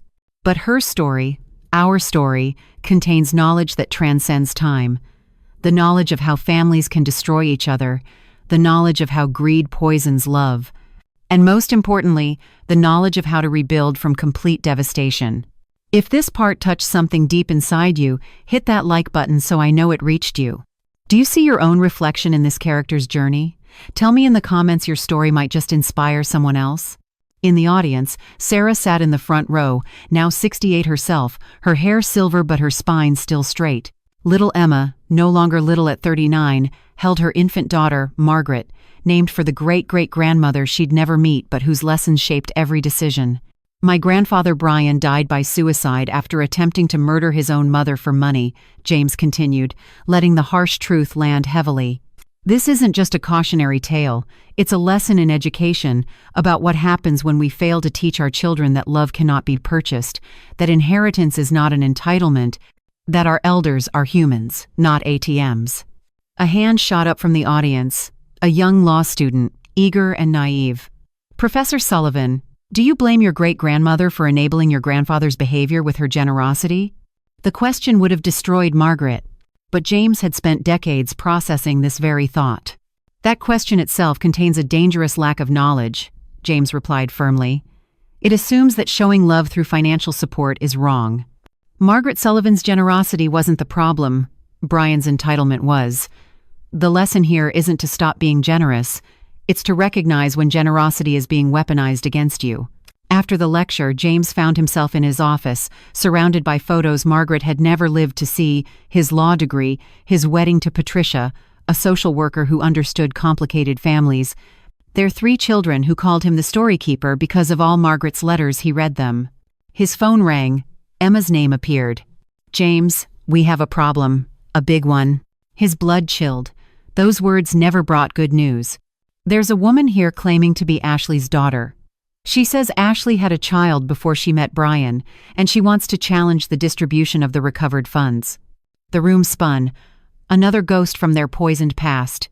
An hour later, James stood face to face with Ashley's mirror, a woman named Victoria, 35, with Ashley's sharp features but something different in her eyes. Maybe humanity. Maybe just better acting. I know what my mother was, Victoria said immediately. A monster, a killer. But I'm not her, just like you're not Brian. What do you want? Sarah asked, protective even in her 60s. Nothing from you. But I wanted you to know I exist. And I wanted to share something. Knowledge that might help. Victoria pulled out a worn journal. Ashley kept records. Not just financial ones. Psychological profiles of every victim, including Margaret, including Brian. James took the journal with shaking hands. Ashley's neat handwriting filled pages with clinical observations. Brian Sullivan, narcissistic tendencies, father issues, desperate for validation, easy to manipulate through praise and perceived sophistication. Mother is the opposite. Genuine, loving, vulnerable. Will be destroyed by son's betrayal. Estimate complete financial control within 2 years. Reading Ashley's cold analysis of his grandfather made James physically ill. But one entry stopped him cold. Brian showing signs of resistance, mentions daughter Emma repeatedly. May need to eliminate this complication. If Brian reconnects with abandoned child, could develop conscience. Unacceptable risk to operation. She was going to kill my mother, Sarah whispered. If Emma had reached out to Brian, Ashley would have murdered her. Victoria nodded. My mother killed at least 11 people that we know of. I've spent my entire adult life trying to make amends. I'm a prosecutor now, specializing in elder abuse cases. Every conviction is my apology for her existence. The parallels were eerie. Two descendants of monsters, choosing law over crime, justice over greed. Why now? Emma asked. Why come forward after 25 years? Because I'm pregnant, Victoria admitted. And I need my child to know that evil isn't hereditary, that we can choose to be different. Your family proved that. James became everything Brian wasn't. You became everything Ashley wasn't. That knowledge is the only inheritance I can give my child, the knowledge that we can break the cycle. That evening, the two families, victims and perpetrators' descendants, sat together in an impossible scene of reconciliation. Not forgiveness exactly, but understanding. Margaret would have been fascinated by this, Sarah said. She always believed in education through story, in passing down lessons to prevent future tragedy. James pulled out one of Margaret's final letters, one marked "Open when you think the story is over." He read aloud, "Dear ones, if you're reading this, you think our tale has concluded, but stories never really end. They transform, educate, become lessons for others. Every person who hears about Brian's betrayal and chooses differently has learned from our pain. Every elder protected by the laws our case created carries our knowledge forward." The letter continued, but Victoria interrupted, tears streaming. She would have forgiven me for Ashley. "No," James said honestly. "But she would have judged you by your own actions, not your mother's sins. That was her greatest lesson, that we are not doomed by our bloodlines." As the evening ended, Victoria made an unexpected offer. "I have $3 million in a trust from Ashley's Victims Fund. I want to donate it to the Margaret Sullivan Foundation. Let something good come from all that evil. $3 million. It would fund education programs, protect hundreds of elderly victims, spread knowledge about elder abuse prevention." Margaret bought her freedom with 400,000 stolen dollars, Sarah said slowly. Now her legacy will save others with 3 million returned. There's poetry in that. Dear viewers of Voices of Auntie Rose, as this remarkable story concludes, I want to ask you, what knowledge have you gained from Margaret's journey? How does this tale of betrayal and redemption relate to your own family dynamics? The lesson here isn't just about money or elder abuse, it's about the education we give our children about love, respect, and the true value of family. Have you seen entitlement poisoning relationships in your own life?